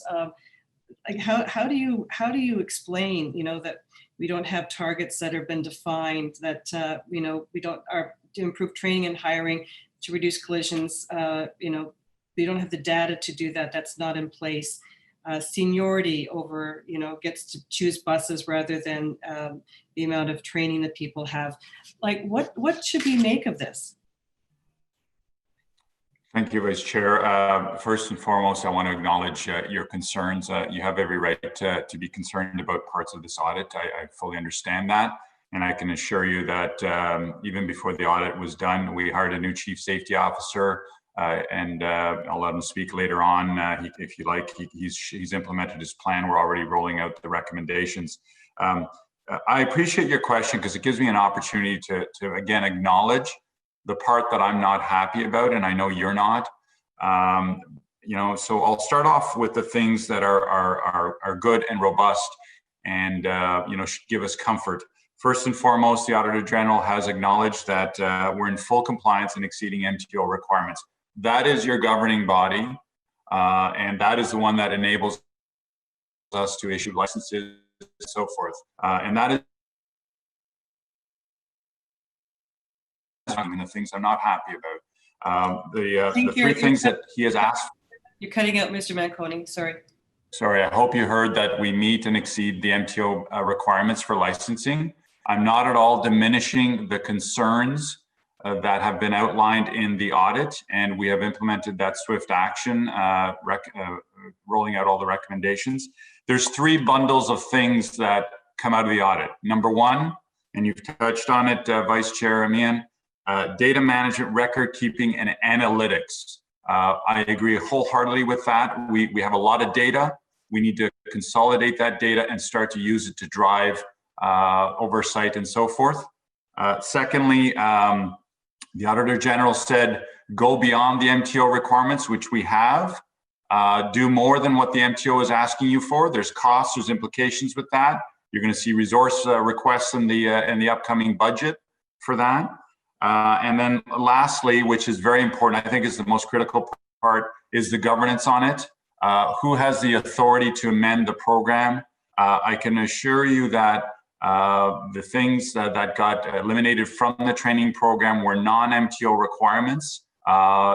Things such as meet and greet of the general manager and other nice to haves that were done in an effort to get people through the program. But I don't want to diminish the oversight and the data piece, and we're all over that. I do want to comment on bus type and seniority. I would caution people on that because you can make a very strong argument that our TICs and double deckers may have the perception of being more complicated. It's not the bus type, it's the route type, which again, the Auditor General has spoken about. You need to look at the sum of the parts. The bus type, the route type, you can get an articulated bus and go one end of the city to the other on straight routes. You're not turning into high traffic volumes versus a 40-foot bus in downtown Ottawa or on congested streets such as Maryville Road and so forth can be very complex. Also, there's no data to substantiate that senior operators versus junior operators like the bus type. I'll be very candid in this regard. They look for quality of work. They've earned that right to pick their routes. As you know, we had a strike many years ago over that bidding process. But I just don't, the one part that I would challenge significantly is to just look at the bus type. It's the sum of the parts. You have to overlay the route, the schedule, the time of day, and so forth. So just a caution on that. And, you know, with respect to the bus accident, such a tragedy, I will say this, myself and my staff will not be commenting on that. We've consulted with David White. I think it's very risky to start to extrapolate the audit findings vis-a-vis the outstanding crash at Westboro on that. So Councillor Meehan, respectfully on that, I don't have a comment. I hope I've answered your questions in the other areas. You have my assurances. We are all over this audit. We're taking it seriously. We do provide quality operators. We travel 64 million kilometers a year, and that's 1,600 times around the world. And on accidents, one thing, I know we're comparing ourselves to TTC, we track every single accident, irrespective of the cost. So a $10 nick on a mirror, we put that into our database. And that's intentional because we're striving for zero. As difficult as that is, that's our goal. So we're aligned in terms of the seriousness and the outcomes of this, and we're focused on execution. Thank you, Mr. Vacconi. I do appreciate that. I know that this is difficult. So the recommendations from the Auditor General, are you saying so many of these were the work had been undertaken previous to this audit? I believe we have. I'm going to get Brandon confirm. I think we've got 9 of them already completed. Is that correct, Brandon? That is correct. Okay, so that means, so will we be increasing the amount of training for the new bus drivers, taking a look at, I guess, training them on challenging routes too? That has to happen, right? And the snow, and working in snow, driving in snow, like that we have we can have a miserable winter here. I don't like the idea of, you know, new bus drivers did not receive winter driving refresher training on a timely basis. That kind of makes me like, yeah.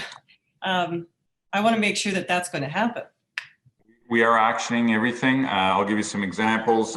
We have even more stringent requirements for getting in to the program. So before you even step in a class, we've now got a 50% screening out. So 1 and 2 get failed out. So that's an example of that. We are absolutely doing all the critical elements and around the governance piece, documenting it so it's crystal clear on that. And Mr. Richards, who was hired as the new Chief Safety Officer, reports directly to me, and training is a separate function from operations. He's just hired a new program manager in that regard. So there is none of that cross-pollination of operations and training. So Councillor Meehan, yes, on all fronts, we're taking it very seriously. I'm glad to hear that. Thank you, Mr. Manconi. That's all for me. Thanks. Thank you, Vice Chair Meehan. Deputy Mayor DeRose, please. Thank you, Mr. Chair, and thank you very much for Ed and the team that they present this audit. Probably my question, some of it was answered by Mr. Manconi, but I do want to re-ask Mr. Manconi. I want to ask him, who is really our governing licenses and training, and also how are we doing meeting all these requirements throughout all this process? Thank you, Councillor Bruce, Deputy Mayor. We're governed by the Ministry of Transportation, and the acronym is CVR. That's Commercial Vehicle Operations Registration. It's something that the Ministry of Environment takes very, very seriously. It's a scoring mechanism. Mr. Minor asked for data and so forth. Agencies all collect data very differently, but in terms of Ontario, this is one number that can be a lead indicator, is the lead indicator, and is factual. The MTO takes 3 elements of that rating. They're weighted. It's accidents, convictions, and vehicle inspections. So you heard the fleet inspection piece. We have the convictions and the accidents. It's a weighted function, 40, 40, 20. We're at 28 to 31, which is a very good score. If you hit 45 or higher, the Ministry of Transportation starts to come in and starts to ask questions. So from a rating of our training, our CVR program, which combines all those elements, we're scoring very well. And so that's the piece we're in right now. Thank you, Mr. Manconi. It's very important to highlight to the committee because these are very important numbers to us to look at and measure our success in the city of Ottawa throughout the CVR. So thank you very much for highlighting that. And thank you, Mr. Chair. Thank you. Thank you, Mr. Deputy Mayor. Councillor Kavanagh, please. Thank you. Thank you very much, Mr. Chair. My first question to the Deputy Auditor is, was this inquiry from the same inquiry as the maintenance? Were they together? Yeah, Chair, I believe they were actually. I believe it was one report. And again, I would stress it's not that we would launch reviews like this with every report, but there was enough substance to the report that really made us question, these areas and made us want to review it in more detail. But yes, I believe it came from one. I suspected that. Was this related to the bus crash? Again, there was no indication this was related to anything to do with the bus crash. Okay. Well, I think that we had a pretty thorough look at the maintenance, and we can see that what's more important is training. And I just want to say, first of all, that I have the highest respect for OC Transpo bus drivers. I think the work they're doing is amazing, especially under these conditions right now. There's a lot of stress, and with COVID, they're doing a lot. And I think that these are should be respected positions. And I think that we make them more respectable by the fact that we have stringent standards. And one of my questions to you is, in terms of the MTO standards, is there any indication that perhaps that should be where more stringent standards are made? Or is that for the entire province, just to cover off concerns? Or is it up to us as a city to put in our high standards? Well, I would say first that again, the MTO standards for to get your license, I believe which you need. Most of us have a G license. You need a C license to operate a bus together with it's called an air brake endorsement. So obtaining those is a standard process. I think you can also, John or Brandon maybe correct me, but I think you can also drive a truck with those you know, an 18-wheeler truck with those once you have that type of license. So it's a provincial requirement, and you know, I certainly wouldn't suspect that it's a different, that we don't have a real comment on that standard at all. We're Okay. assuming. We're assuming Okay, I just wanted to see if that is something that should be recommended in terms of, you know, for example, our rep for AMO could talk about that, that should be looked at in the future, that it should be at the provincial level, that they should be looking at that. But I get, we're all different in sizes of our city. And you did make a comparison with Toronto, with TTC. Did you look at any other examples? No, not actually. No, we just looked. We were just, and then a number of these actually came up when we were talking with the people with the OC Transpo staff, and they were the ones who said, "Well, in Toronto they do this," and then we confirmed that with them. We didn't do a thorough benchmarking exercise. I wouldn't say in this regard. We didn't look outside of Toronto. We just confirmed the examples that were brought to our attention. Okay.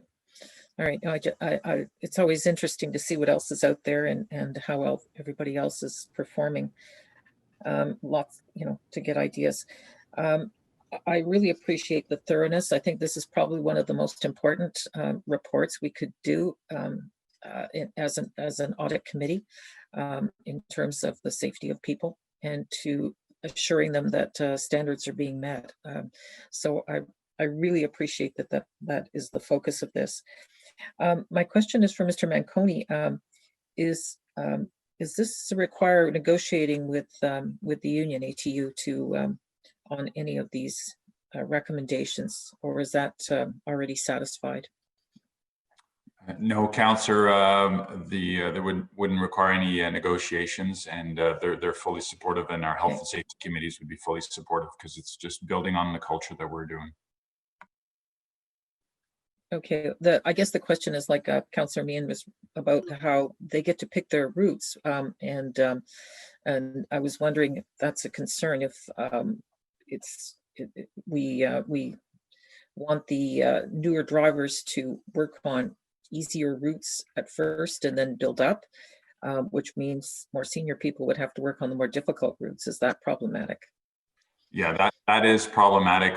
The outcome that we all want and should want is everybody is trained on every bus type. That is what we've been doing. That's what we have, and you don't want to start to restrict yourself, because then you're going to start impacting service. And the collective rights are enshrined in how they bid for their work. We're the only agency in North America that's got that. Again, I repeat, we went through a strike years ago and it was a disaster for this community. I don't want to repeat that. The union and the health and safety committees have been very supportive of when you come out of training, you're qualified to run on any bus type. And I will add, and I don't think it's noted in the audit, any bus operator has the right to refuse. And it happens periodically where they haven't been on a certain bus type and they say, I just bid this run. I know it requires a 40-footer or an Arctic and I haven't been on it. Can I have a refresher? And they will absolutely get a refresher. So again, audits highlight what's not working well. Behind the scenes, there's lots of things that I'm very, very proud of the men and women of OC Transpo and the operators and the training staff. To your question earlier, Councillor, about exceeding MTO, you bought very expensive simulators. You've seen that in our training facility for the buses, for the trains, for the para-transpo vehicles, for all bus types.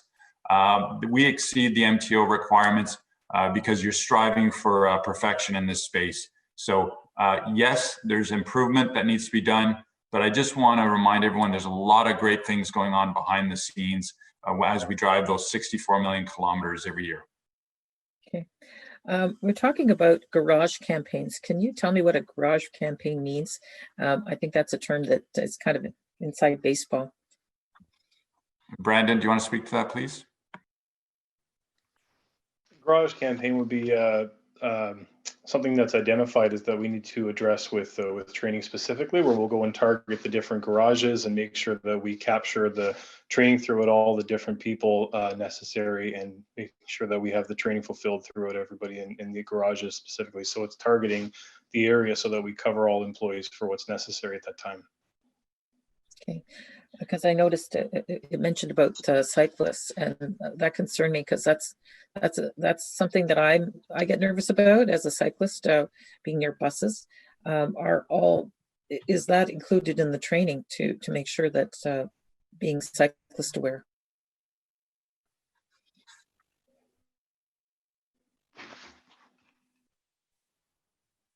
Sorry, I've cut out here. Can you hear me? Yeah, I can now. Yes. Oh, yeah, sorry. So when it comes to specific things such as the cyclist or at-grade railway crossings, it's something, a trend that's identified that needs to be addressed, and it can be proactive just as much as reactive. So it's something that would be included in the training should it be appointed that it needed to be. So I mean, it's something that we would have to monitor and continuously update in our training according with what's relevant at the time. So that's, I hope that answers your question. I hope it's relevant all the time. Well, obviously it tends to be a little bit seasonal, but not really. So I hope that that's integrated into the training all the time to be aware of cyclists. Can I have that guarantee? Yes, you can, Councillor. It would be in there, obviously, when it comes to pedestrians and cyclists. It is in there all the time. Sorry, I didn't mean to take that out of context, but that is something that is in the training program all the time, to be mindful of pedestrians, cyclists, and people around the operation of the bus. Sorry, I have to turn my camera off. I seem to be having some bandwidth issues. No worries. I've had the same issue from time to time, so no problem. No, thank you very much. No, I just wanted to check on that because I don't think it was explained on what exactly that was. No, I appreciate this. Like I said, this is probably one of the most important reports that we could have as an audit committee because the safety of our residents, they have to have total confidence, and the fact that we're working towards, towards all these recommendations, 20 recommendations. I appreciate the effort. Thank you. Thank you very much, Councillor Kavanagh. Councillor Hubley, please. Thank you very much, Mr. Chair. Mr. Manconi, there's been some focus here on the way the booking process works, and that the junior drivers may not get their pick of routes. But could you please confirm that the junior drivers have to be fully qualified before they're allowed to go out on a route? It's just maybe they don't have the same experience level as the more senior driver. That's correct, Councillor. Everyone is qualified to operate all routes in all circumstances. And the booking relates to the type of work that people want. I can tell you, for example, on double deckers, they're generally split shifts. So you're working morning rush hour and afternoon rush hour. Senior operators want to stay from the split shifts. They've earned that right to go with long runs. And so junior operators are in those roles. But again, they've been qualified to operate all of those vehicles. And I can tell you that when we got the first batch of double deckers, I think it's almost 7 or 8 years ago, all 1,500 operators went through the double decker training, and they get it through the refresher and the follow-up piece. So everybody's qualified to operate all buses. What Mr. Miner and his team are looking at is, dear OC Transpo, why don't you look at a risk matrix of bus type, route types, shift types, and so forth, and see if you get any trends out of that. So it's a very valid point, and we will absolutely be doing it. And that's very good that you're going to do it, because again, this is something good coming out of an audit, a good recommendation. Just for peace of mind, if it comes out that a lot of the junior drivers are getting 40-footers, for example, in complicated situations such as you mentioned downtown, there's an opportunity there to increase their amount of time on the simulator, things, or actually going along more with those buses with a trainer on board. Is that not correct?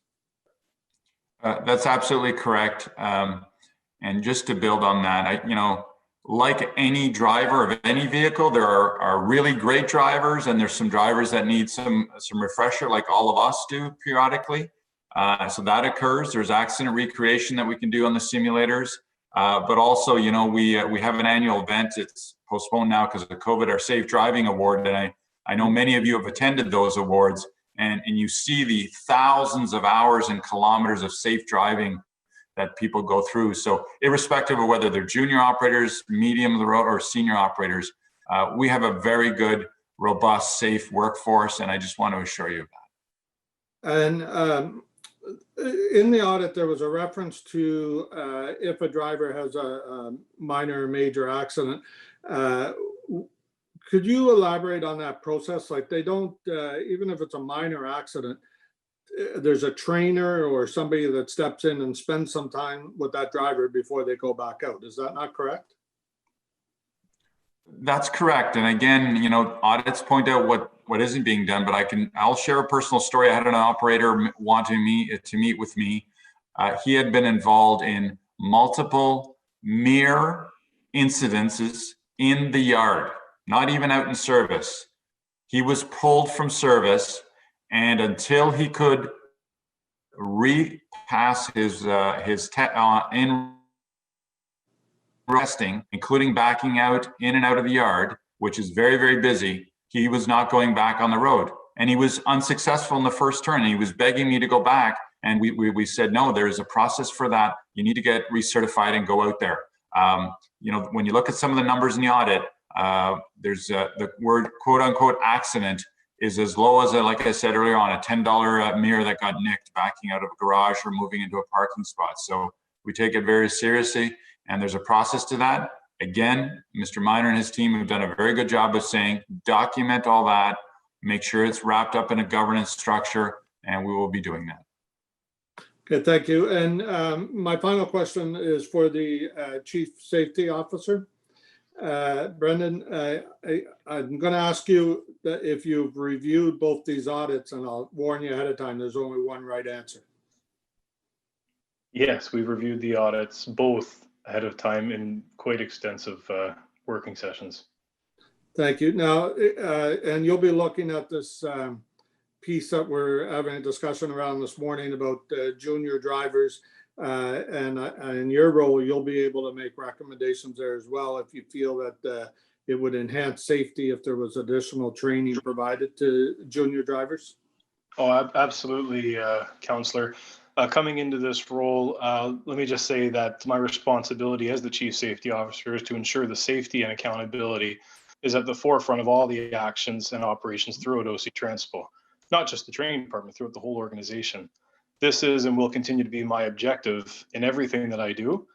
And coming from this training audit, the training one specifically, with 9 of 20 recommendations complete and the rest underway to be and will be complete by Q2 of 2021, as mentioned in the audit, I have a plan to address that focuses our controls on the required implementation. So I just would like to just tell you a few of the things that I'm doing right now to give you confidence that we will not only meet these recommendations, but we're going to instill a very safe work culture in the training as we already have. So I've come in and I've restructured the training development area, as John mentioned, and this will support more of a direct oversight for the NBOT program. That's a big piece here. I think that's going to bring a lot of value to the safety of our training. I've established a quality control and assurance coordinator. So this is going to have somewhat of an internal audit from OC Transpo to be able to get insight to see the consistent delivery of curriculum. And also too, the other piece is to utilize data to drive the program forward. Now, like to what you were saying, when it comes to new operators identifying routes or buses specifically, this person will be able to identify through that lens the areas that we need to tailor our program to meet those needs for our NBOTs. Now, also too, we're going to develop and improve the program administration to include the tracking and documentation control as mentioned by the auditor. And one of the most important pieces here, I think too, is that we're going to continue to build a relationship where operations and fleet safety can support each other, because that's all the different parties involved with gathering data. So with all of this, we will continue to exceed the MTO's requirements and the delivery of our training program under the umbrella of the safety and accountability. Well, thank you, and welcome aboard. I really appreciate the effort you're making on behalf of OC Transpo. Thank you, Mr. Chair. That's my questions. Thank you very much. I don't see any other hands up. I have a couple of questions, but first let me say, it was said earlier, Mr. Manconi, Mr. Greer, Mr. Richard, please pass along our appreciation to the men and women of OC Transpo who work in all days, holidays, all weather, all traffic, times of day, through a pandemic, keeping our city moving. Appreciation very much for everyone at OC Transpo that are on the transit system. Mr. Minor, what was the timing of this complaint, please? And my question is related to the shortage of drivers or pushing drivers out. I know that there was a time, certainly last fall, and Mr. Manconi will attest, where we had shortage of drivers because the performance of the LRT and the supplemental bus service. What was the timing of this complaint? I don't know exactly. We'd conducted our work going in September of last year, so September 2019. So the report would have probably come in within, say, a month prior to that. Noted. So I would guessing likely August 2019. Thank you. It was pre-launch of the LRT and the stresses on the system that occurred at that time. I appreciate knowing that. Thank you. Mr. Manconi, and I apologize, my questions are a little bit all over the place. Does the Auditor General sampled 12 driver training files? I think that's correct, Mr. Minor. Do any trainees get, and you said that during the pre-screening, 50% are not accepted into the training program because training is very expensive. I understand that. We want the candidates that will be successful. Do any drivers get thrown out of the program during the training program? Yes, they do, Mr. Chair. And Brandon can speak to numbers, current numbers, if you like.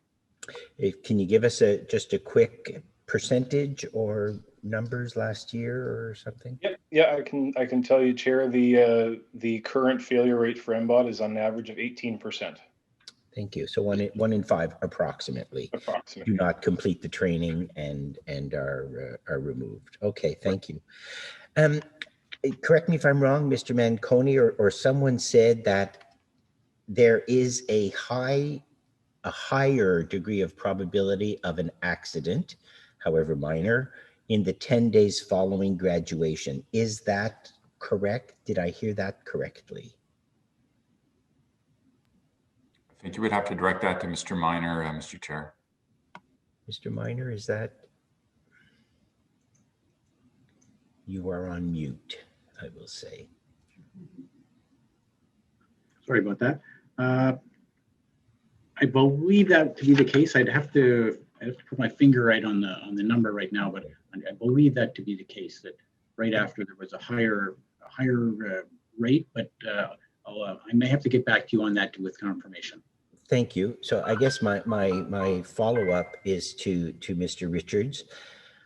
Given that, and given the reality of the union environment, and with respect to it, where a senior driver can choose the time of day and the routes that are appropriate for that person, and some other routes might be busier, are left for some of the less experienced driver. And again, I've noted everyone is fully qualified to drive all buses in all conditions, but less experienced.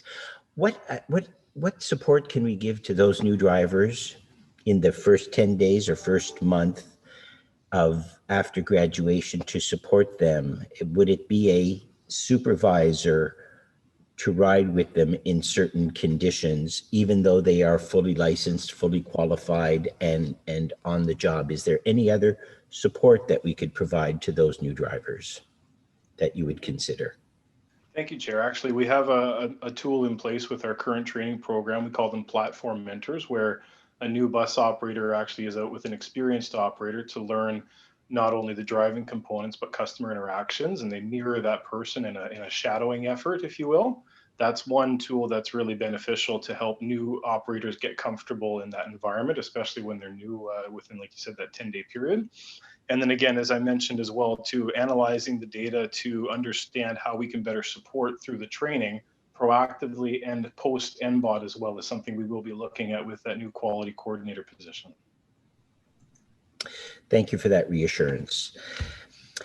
Vice Chair Meehan said that there were senior drivers who did not want to take on routes where a double-decker bus might be used. Mr. Manconi, was that an accurate statement? Is that true? Excuse me, Mr. Chair, I didn't say that. I said that we had been told in many instances that that was the case. It's not my statement. I'd like to clarify that. Thank you. We had been told, and you repeated it. So, Mr. Manconi, can you comment? Chair, unfortunately, I'm not going to comment on that. The double-decker accident. I'll get Mr. White to speak on this matter, please. I'm not referring to the double-decker accident. I'm just referring to drivers not wanting to drive the double-decker. Again, Chair, I think we're going down a very slippery slope. I think those are suggestions that have been made. I don't want to comment on that. I'm going to ask Mr. White for guidance.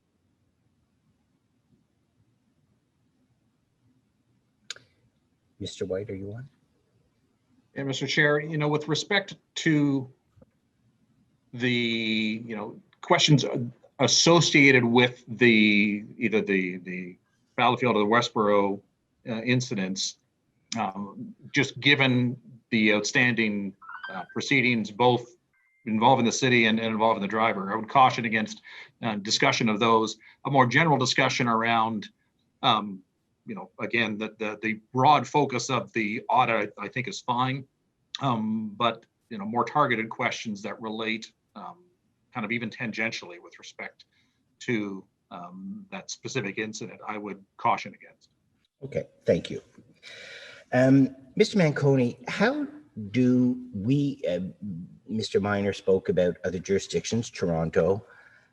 How do we rank with respect to the efficiency, the efficacy of our training and accidents per 100,000 kilometers compared to other jurisdictions? Are you able to relate that and how that relates to the quality of our training program? And you are on mute. Chair, great question, and it goes back to what Councillor DeRusse was asking. We've got the MTO CVR rating, which we're in very good standing. The unfortunate part of all this is, the audit only looks at one other jurisdiction, TTC, and I can tell you that, and I'm not suggesting they're good or bad, but they rate their accidents different than we do. Across Canada and North America, it's a hodgepodge of what classifies or what gets considered as an accident. Some are extreme like us, some are a threshold of dollar amounts, which we would argue against because it can drive out trends, which we're doing proactively. So again, the CVR rating is good. The benchmarking piece that the chair of the Transit Commission spoke to is something that we are quite excited about because it's not just Canada, but we're now in a worldwide group. The minute we launched LRT, we were able to get access to data from other comparators around the world. We're going to be looking at their accident data. And this speaks to what Mr. Minor has said is try to extrapolate data, look at comparisons and drive it. If the comparison doesn't exist, we will still be doing data collection and analytics. But on to the brunt of your question, the CVR rating is very, very good at that 28 to 31 points where we're at right now. And we keep a careful eye on that every week. We get results on that. Thank you very much. With respect to the, I only have a couple more questions. The report speaks to, for example, operator training who is off for 90 days has to be refreshed or retrained.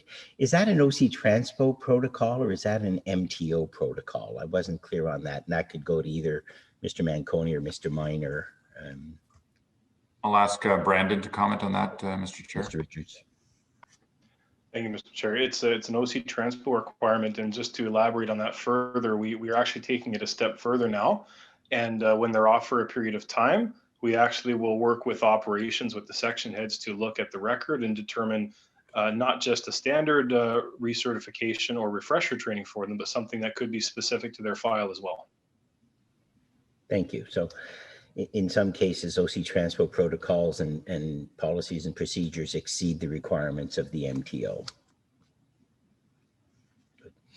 My last question is for you, Mr. Minor. Recommendation number 5, that the city continue with recent efforts to augment governance over bus operator training, that training as a safety critical function is implemented as designed and without interference. Could you tell me why that was written in that way? I guess what we saw was a number of changes have been implemented. When we looked at it, for example, the testing that was originally done before hiring an operator, that had been designed by operations, and then it was canceled by operations. Well, now it's put back and it was under the control of training and development. So what we saw was, things were moving in that right direction. In this case, what we thought was the right direction, and we wanted to reflect that in our recommendation, that they're going the right way, and that we wanted to support that. We wanted them to continue in that route. Okay. Thank you very much. Those are all my questions, and I'm not seeing any hands up. I'm not seeing anybody waving at me. And so we are on item number 3, that the audit committee receive the Office of the Auditor General's review of OC Transpo driver training and recommend that council consider and approve the review's recommendations. Is that carried? Carried. Carried by members of the committee. Carried. And Carried. thank you. Any dissents on that?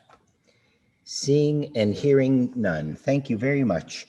We're at item number 4, Office of the Auditor General report on the fraud and waste hotline. Maybe it's Mr. Hughes, Auditor General. Over to you, I presume. Merci, Monsieur le Président. Bonjour. Oui. Monsieur le Président, la politique en matière de fraude et d'abus a défini les responsabilités de vérificateur général, du personnel et des gestionnaires. La ligne est une pratique exemplaire en matière de responsabilité et de transparence. C'est un aspect important de toute organisation ayant un cadre de gestion de l'éthique mature. So, Mr. Chair, the fraud and waste policy identifies the responsibility of the Office of the Auditor General, staff and managers. It's a best practice for accountability and transparency. And it's been previously identified in one of our earlier audits on ethics, for example. It's an important component of our organization with a mature ethics management framework. It's another indication that the city is accountable and transparent. And the reports that come in through the fraud and waste hotline have led to audits in the past. They've led to investigations and reviews, a couple of them which we've just addressed. So in my opinion, the fraud and waste line, which is certainly one of the oldest ones in the municipal community in Canada, is very well received by staff and the public. But I think the other piece is that the fraud and waste reports and the annual report that we're just about to get to, they discourage those individuals who might be considering doing something that they shouldn't be doing when they realize that there could be consequences. And although not always quantifiable, and this is an important part, these reports save money in future because of those individuals that decide to change their behavior. So if we go to the next slide, initially the hotline was introduced to give a voice to employees with no repercussions to the reports. And It was opened up to residents, taxpayers, and suppliers in 2009. The hotline by itself is available 24 hours a day, 7 days a week, and more importantly, it's one of the hazards of working in your office. I'm sorry. So let me go to the next slide. So what are some of the examples of fraud? Obviously, forgery. Anyone who misappropriates funds or assets. Another word for that would be theft. Individuals who misuse property. Individuals who take home city assets or use city assets for their own purpose. And that could be a city vehicle or city equipment. Submission of fraudulent expense claims would be fraud. Next slide, please. Examples of waste would be overuse of resources, staff who aren't following the policies and procedures that usually have specifications as to how work is to be done, employees who haven't been given work assignments, or even employees themselves who haven't gone back to their supervisors to say, I've run out of work, or the tasks that you've given me I've already completed, or the tasks that you give me can't be completed now.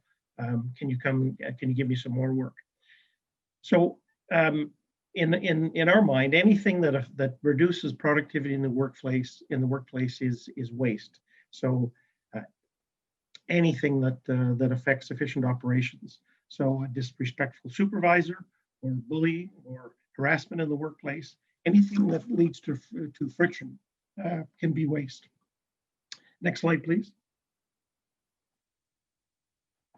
The policy itself applies to all city employees except councillors and their office staff.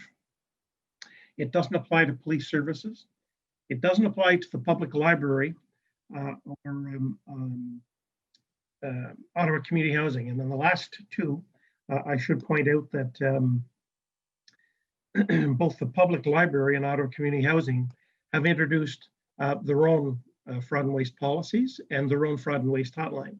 We worked closely with them, and their fraud and waste process parallels our own. Next slide, please. So the role of this office is to administer the hotline. In this office, it depending on the year, it's anywhere from 1.5 to 2 full-time equivalents, made up of part-times of a number of people. And it makes sense that the administration be here.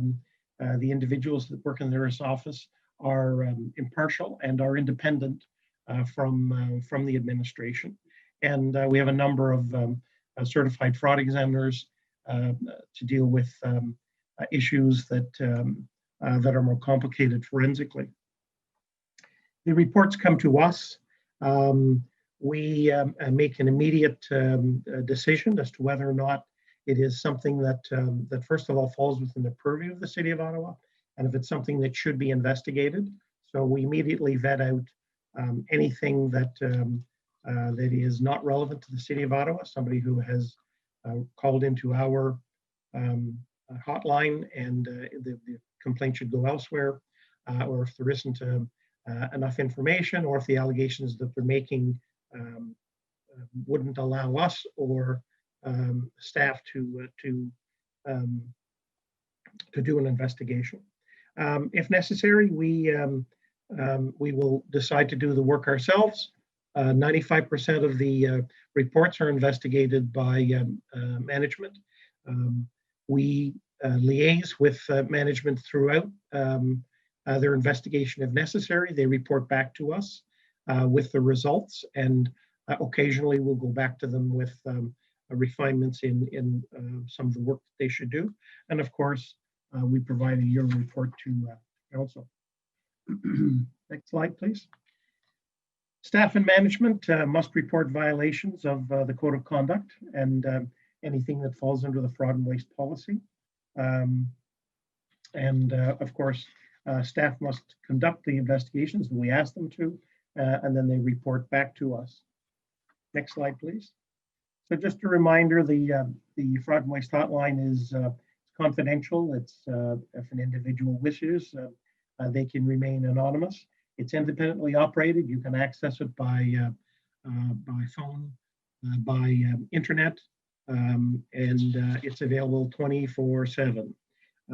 Recently, this past year, we, with the cooperation of management, developed a communication plan right across the city to ensure that staff were once again reminded of the hotline. So next slide, please. This shows the volume of reports received year over year. And you can see that there are some up and downs. This year we had 224 reports. And when I say this year, it's 2019, remembering that that we would have been reporting back to you earlier in the year, but we're reporting at this time because of COVID. So that was an increase of I think 18% over the 194 in 2018 and 193 in 2017.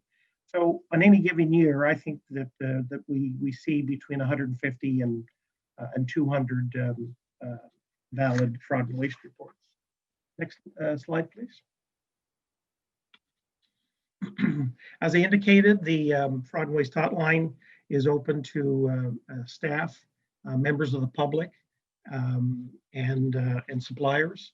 When I say members of the public, I mean residents as well as taxpayers. And depending on the year, generally about half of our reports come from the public and employees. And I think this year it was 46% public, and I think last year it was just the reverse. And we see that flip back and forth from year to year, and but it's usually in the 50% range for each group. Next slide, please. One thing that does change, no surprise, Mr. Chair, is that we're seeing the number of people who are reporting in through the internet increasing. So this past year, just under 80% of our reports came in through the internet. So it still makes sense to continue to support a phone sort of a phone ramp to get into the fraud and waste hotline, especially since there are a number of individuals who wouldn't have access to the internet. Next slide, please. As I said, last year there was a refreshed look, a rebranding of the fraud and waste hotline. There were posters that were set up on staff boards around the city. And this past year, we investigated a new supplier for the fraud and waste hotline. The numbers will stay the same, the address will stay the same, and that'll be launched soon, but it won't look that different to outsiders. Next slide, please. One of the things that's about this this hotline, and it's a best practice, is the ability for individuals to engage either the Office of the Auditor General or for us to engage the individual if they wish, and that allows a couple of things to happen. It allows us to ask a reporter for a clarification, for more information. Sometimes in order for us to be able to do anything, we need to know, not surprising, we need to know the location, the date, the time, if it involves a vehicle number if possible. About it also allows the reporter to look to, when we report back, to say that we've conducted our investigation and the report's closed. This past year, about 40% of the reporters stayed in touch with their report throughout, and sometimes it was because we were engaged with them, and sometimes it was they were just checking back to see updates. Next slide, please. So this slide, Mr. Chair, just shows the number of investigations that were underway and were added and then completed in 2019. And we opened 2019 with 36 reports underway, 36 investigations underway, and we closed the year with 39. So it's all in all, it's even with an increased volume, it's I would say it's a good performance on the part of both our office and staff and management. Next slide, please. A number of years ago, there was some discussion about what is the what do the numbers look like as far as reports that are submitted, and we started to track that a couple of years ago, and we report back to you, and this 46% of the reports that were closed were substantiated, and that is a spectacularly high number, which I think is a credit to the reporters because of the length that they've been exposed to the hotline. I can tell you that when we talk to other operators of hotlines, they don't see the same this same high percentage as far as substantiation is concerned. And that next number is accurate but compliant, and 38%. And that's an individual who an individual may have reported something that they thought was fraud or waste, but upon investigation, it turns out that the activity that they observed, because they didn't know what they didn't know, was compliant with city operations. And it could be the way a particular work site is set up, an activity that might be conducted. It could be something that that they see a city employee doing. Without understanding the whole picture, they report it, and certainly it's a good idea to report something if you think it isn't right. But 38% of the time, the activity is deemed to be compliant, and we've got a very, very low inaccurate rate of 16%. Next slide, please. So there were this past year, there were numerous examples of city employees or contractors not following policies or procedures. The examples of theft, embezzlement, or fraud: an employee was stealing supplies. The employee was confronted and confessed after being shown surveillance footage. The city and the employees union negotiated an outcome, and the employee retired. There was another example where an employee was stealing cash while performing their cash handling duties. The length of time that this had been occurring and the amount stolen could not be determined. And we've talked about this before. Sometimes it isn't possible to substantiate a total loss. And in this particular case, the individual was presented with the results of the investigation, and the employee immediately resigned. Now, to their credit, management then made immediate changes to the procedures and training, so that going forward, first of all, reinforcing to staff that you shouldn't be doing these things, and then what it does, of course, is takes the suspicion off of the fellow employees who had been following policies and procedures. Another employee submitted fraudulent benefit claims for services that they did not receive. The employee provided some receipts for some of the services, and then they reimbursed the benefits provider for the remainder of claims. A 10-day disciplinary suspension letter was provided to the employee. Physical security at a city facility was enhanced in response to a theft of $450, and once again, another instance where the thief couldn't be identified.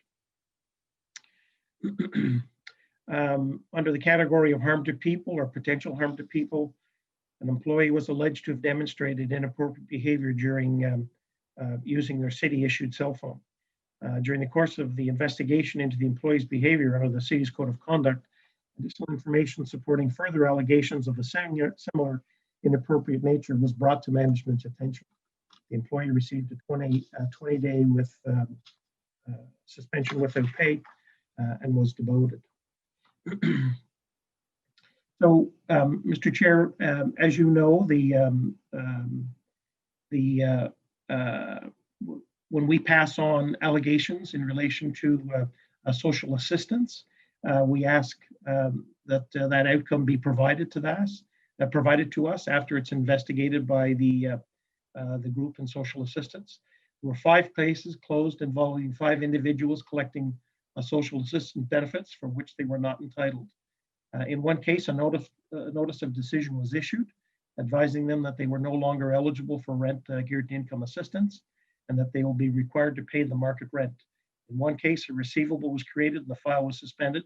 In another case, a receivable was created and the file's been updated to suspend or correct entitlements. In 2 cases, a receivable was created and the file was terminated. So these are instances where individuals are claiming social assistance or assistance paying their rent and they're not entitled to it. Monsieur le Président, je vous rappelle que nous avons présenté 4 autres rapports de fraude et d'abus pendant 2019. Mr. Chair, just to remind you, we presented 4 other reports in 2019 that came out of the Fraud and Waste Hotline. An investigation into the transfer of funds to a fraudulent supplier, investigation of cash theft at Meridian Theaters, an investigation of OC Transpo clothing allowance, and then the review of the emergency shelter program. So, en conclusion, Monsieur le Président, la ligne directe est une pratique exemplaire et un des principaux avantages de la ligne directe, c'est qu'elle continue de contribuer à l'amélioration de la culture d'intégrité à l'exécutoire. The hotline, Mr. Chair, I've said it a number of times, is a best practice. And the significant value of the Fraud and Waste Hotline is it provides information for us that assists us in planning the annual work plan. It contributes to the ethical culture here at the City of Ottawa. And I would be remiss, Mr. Chair, if I didn't thank not just the staff of this office, but the staff and management of the city, because we've talked before how with this village of 17,000 people, it's important that everyone understand that that we all believe that they come to work every day to do the best for the taxpayers of the City of Ottawa. And when there are individuals that don't take that duty lightly, when they are found out, it's clear that there are consequences and that management takes the appropriate action. Merci, Monsieur le Président. Thank you, Mr. Chair and members of the Audit Committee. Open for any questions.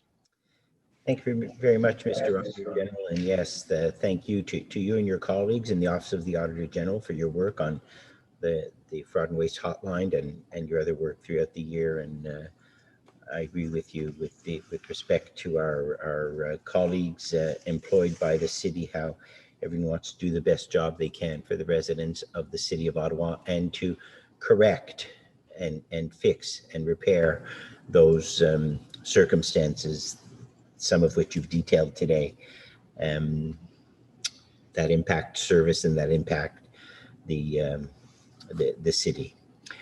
A couple of questions. Councillor Hubley, please. Thank you very much, Mr. Chair. I want to echo your comments from earlier today. I really wish we could find a better name than Fraud and Waste for this hotline, because it does deliver so many good things as well, some good suggestions. I want to ask the Auditor General, if I could, has the issue with the cash handling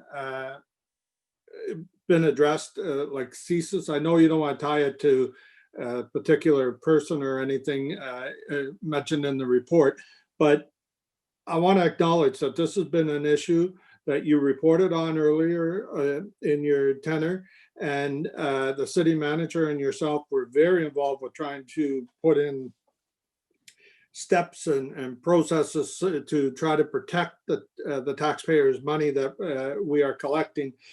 And it seemed to have been getting lost in the handling process. So I wonder if you could provide a comment on that. Is it still an ongoing issue, or does it look like we have proper steps in place now?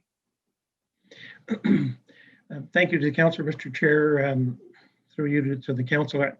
I would have to say that I would have to say a couple of things. Human nature being what it is, you will likely always have someone who, when given an opportunity or having a requirement, a need, may very well take the step to try to take money that doesn't belong to them. That being said, that's why the policies and procedures that are put in place, and they're good policies and procedures, have to be followed to the letter.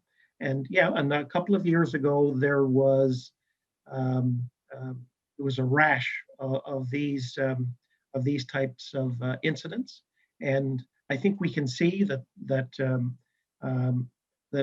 they're that they've really diminished. They won't go away. You will continue to hear from time to time where somebody has stolen some money. The difference that I can say with certainty is that after that rash of incidents, when it was clear that it wasn't the design of the policies and procedures, it was supervisors and managers who had stopped enforcing them rigorously. And there's you're quite correct. The city manager and his office and our office, we spend a lot of time focusing on what the resolution was. And to the credit of staff and management, they took it on as an important challenge, and I think they delivered.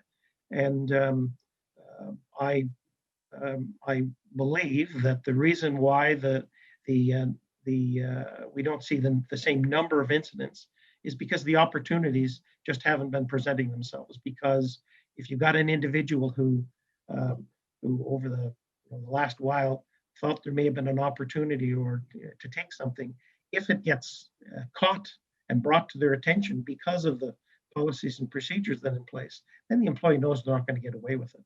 And that's what happens when you follow the policies and procedures to the letter. And you have, as a supervisor, that's your job.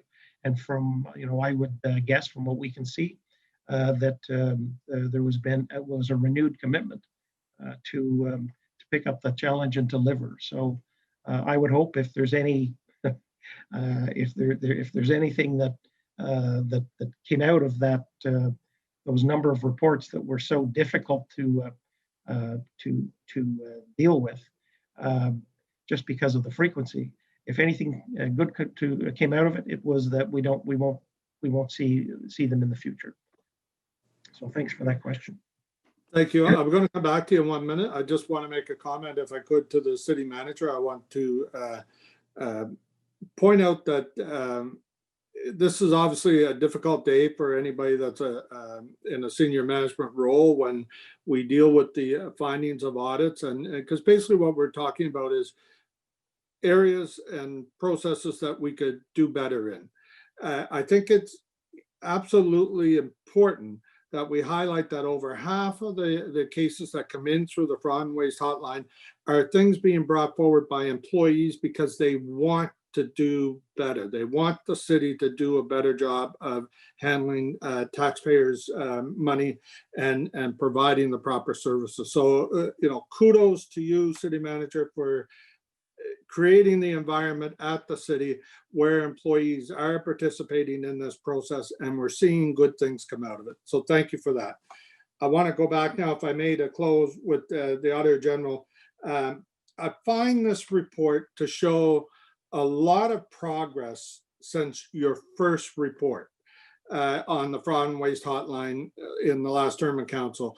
I seem to remember it being a very significant number of employees that were either released or disciplined or chose to resign because of things that were coming out of the audits.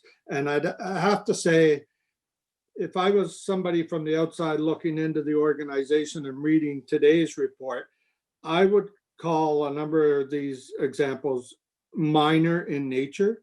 but it's a true example of the transparency that the city manager and yourself have brought to the city.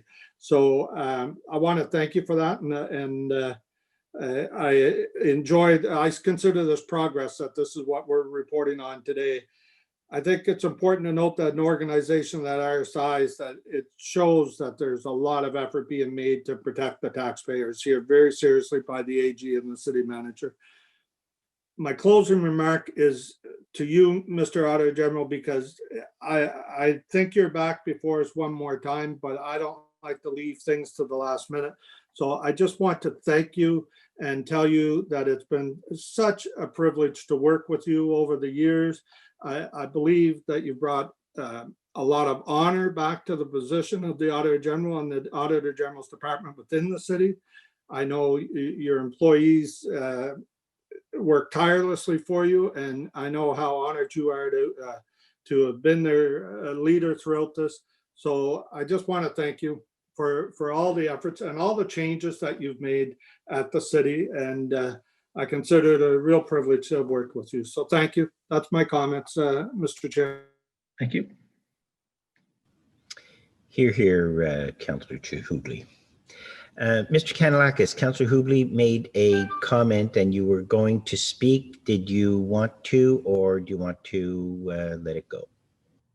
No, Mr. Chair, I appreciate the comments, and I appreciate Mr. Hughes' comments in how he framed the fraud and waste complaints, and 17,000 employees, and that the fact that the fraud and waste has been good for our organization. It's a very positive thing, and yeah, there's a few people that don't follow the rules, but you know what? Everyone else knows that if you get caught, we're going to take action. So I think working together with the Auditor General and this with the fraud and waste hotline has been very positive for keeping everyone honest in the organization and making sure that those that might be tempted know that there could be consequences. But I also agree with Mr. Hughes and Councillor Hughley that out of 17,000 employees, we have a lot of good people that come here, and I don't want to characterize, because of the behavior of 45 people, everybody under the same brush, because I don't think that's the case. There's a lot of good people. All our people are good people, but we have a few that, get tempted for the reasons Mr. Hughes said, and I'm glad they're caught. We don't tolerate it. I don't accept it. I don't like it. It bugs me when I hear about these things, and I can tell you, everybody understands that action is going to be taken if you are going to be participating in those kinds of behaviors. Thank you, Mr. Chair. Thank you, Mr. City Manager. And Mr. AG, did you want to comment? I want to certainly give you the opportunity to comment on Councillor Hoobley and the City Managers. Thank you, Mr. Chair. It was very, very generous. Thank you, Councillor. Thank you, Mr. AG. Councillor Kavanagh, please. Thank you very much, Mr. Chair. I have a lot of respect for this, for us having this, nobody likes the name, the fraud and waste hotline. I have a suggestion. Why not call it the watchdog line? I looked it up, and watchdog can be used as a verb. And so it's an actual term. And we use it quite commonly. If that's something that can be considered, or I don't know if it has been considered because I'm still a newbie, but I think it would be a lot more acceptable, and everyone gets the idea that it's keeping an eye on things. So that's my suggestion. Take it for what it is. What I do like about the report is that it's not just about the money, it's not just about watching the dollars, but it's also about watching people's respect for each other and keeping an eye on that. And that's really important. And as a liaison for women and gender equity, I know this is not directly involved, but when people kind of watch each other's behavior, it means that they're also watching their respect for each other, and that plays into it. So that I appreciate, that's in the report as well, that's part of it. I have a question that's somewhat related. I'm curious, because this was for 2019, how are things going with 2020? Because with COVID, I don't know what other councillor offices are like, but I'm getting more and more people, kind of, you know, complaining about their neighbors and things like that. So they're more, so I don't know if your workload's going up, but I'm just curious about how it's affecting the hotline. Thank you, Councillor. Mr. Chair, through you, I would have to say the reports continue to come in. There was a pause when the lockdown happened. There was a little bit of a pause, and totally understood it. Of course, some of the reports that we are getting are COVID related, but I'm pleased might not be the right word, but I can tell you that we are getting regular reports to the hotline, and after that little pause when the first big lockdown happened, and of course that'll the new Auditor General will present that report probably within the first quarter of 2021. Thank you. And I'll offer my voice along with Councillor Hughley and others that I want to say thank you. I know we're going to have one more meeting, but it's been really helpful. I find you very approachable, and I really find that it's great that this feature exists, and that we have the opportunity to ask the deep questions, and that you've done all the deep research on them, on these concerns for all these things, safety, finances, everything. Thank you. Thank you, Councillor Kavanagh. Councillor DeRose, please. Thank you, Mr. Chair, and just probably comment, not a question, but I do want to mention that I want to thank actually the Auditor General, Mr. Kenahue. I know it's not your last meeting, but I've been Councillor 6 years. I've been on this committee since the beginning with Councillor Hughley and now with Councillor Chair Cloutier. But I want to thank you for all the report that you bring to us in front of Council. You've been always respectable, you've been always knowledgeable, and share with us and respect us and give us all the information we need. I want to thank you for that. Ken, I really am going to miss you. I know that we still have one meeting with you, but I want to make sure you understand heartfelt appreciation for everything you do. I also want to highlight our city manager, Mr. Kanalakis, for his leadership, and he takes things seriously, and addressing all these little small stuff. And like Councillor Hughley mentioned and Mr. Kanalakis, that yes, we do have, if you look at the numbers and if you look at the report, but we have lots of good people that work in the city, and an organization with 17,000 employees with all these little incidents coming in and out. And you know what? And that's what we're good. That's why we have this hotline. And then I'm really happy to see that management with the Auditor General and everybody working together to address the public and making sure, because we hear it all day long, like Councillor Kavanagh just mentioned. We get the complaints all the time. We're the first people to hear it. And we're very happy to making sure this process is working. So through you, Mr. Chair, thank you for Mr. Kanalakis and Mr. Hugh, and thank you for this presentation today. Thank you, Councillor Hughley. And yes, certainly, the reports we received, we have to make sure that we keep promoting the Fraud and Waste Hotline so that every resident, every employee feels comfortable and knowing the confidentiality, the seriousness with which the Office of the Auditor General and Council and this committee takes the reports of the Fraud and Waste Hotline. It's very important that they see, residents and employees see that as a good, efficient conduit to provide their complaints, their comments, their concerns anonymously and confidentially. I have just one quick question with respect to one of the reports, and it's on page 8 of the report.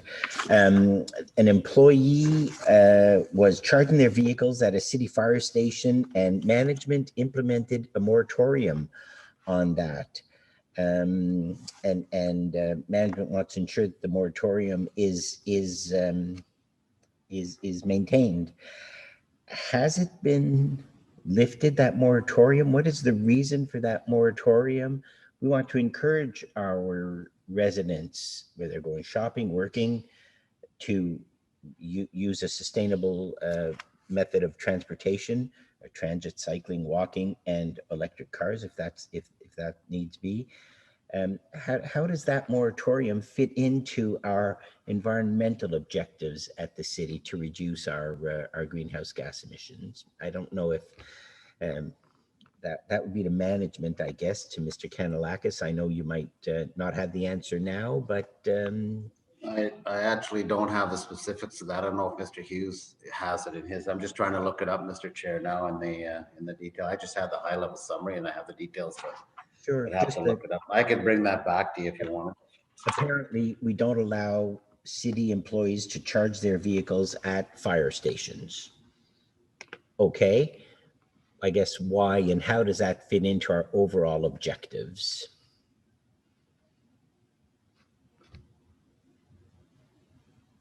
As I said, I don't have the answer to that. I'd have to get back to you and check with Chief Ayotte to see exactly what the situation was there. Noted. Thank you. Councillor El Shantiri has raised his hand.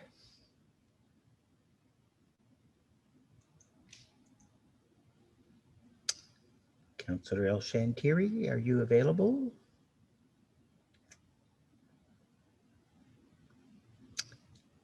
Eli, are you on the call? Yes, sir. I'm having a little bit of problem today with the internet. Mr. Kanellakis and Mr. Hughes, thank you for this. But Mr.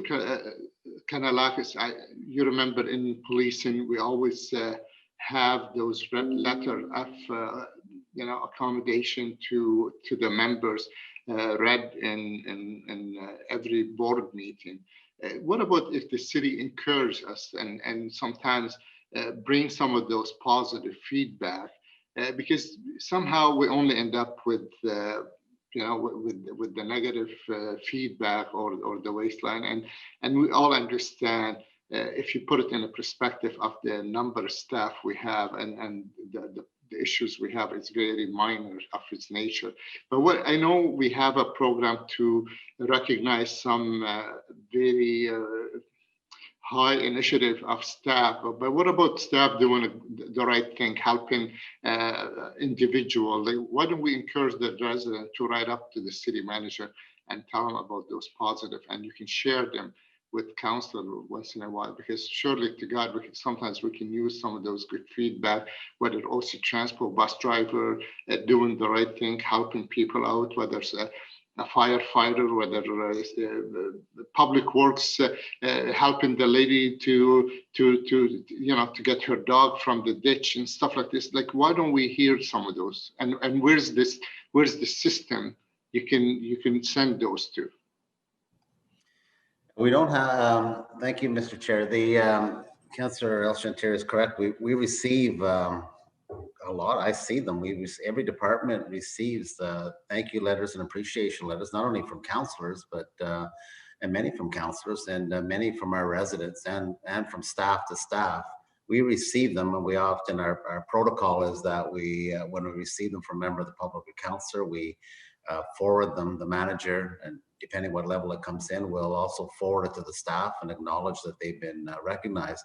But it wouldn't be a hard thing for us, but we don't track them centrally, but it wouldn't be hard for us to group those centrally and do an annual, memo or a submission to council about all the positive comments that come in. We could do that quite easily, actually, if that's if you think that's a good idea.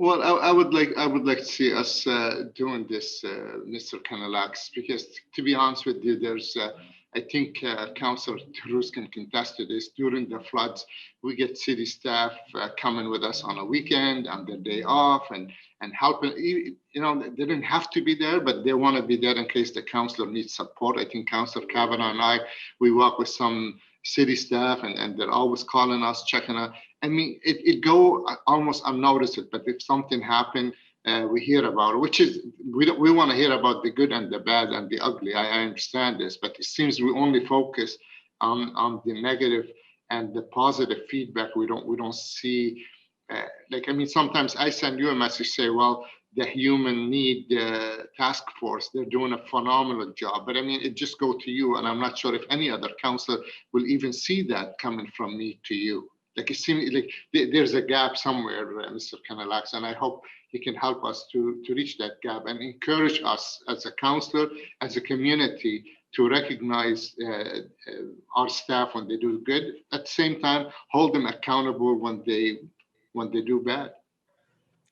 Yes, thank you, Councillor. No, I can do that. I'm going to actually put together a centralized, when those come in, to have them centralized repository in my office, and then we can decide what to do with them, because you know, I see most of them, or I see a lot of them, but you're right, there's probably a lot of them that come in that no one else would see, or individual councillors would only see theirs and not others. And I think it's fair to show that, you know, there's a lot of wonderful comments that come in where people go the extra mile and help and do things that are totally unexpected from all areas of the organization, as you would expect. And I think that's a great idea. So thank you. We're gonna action that.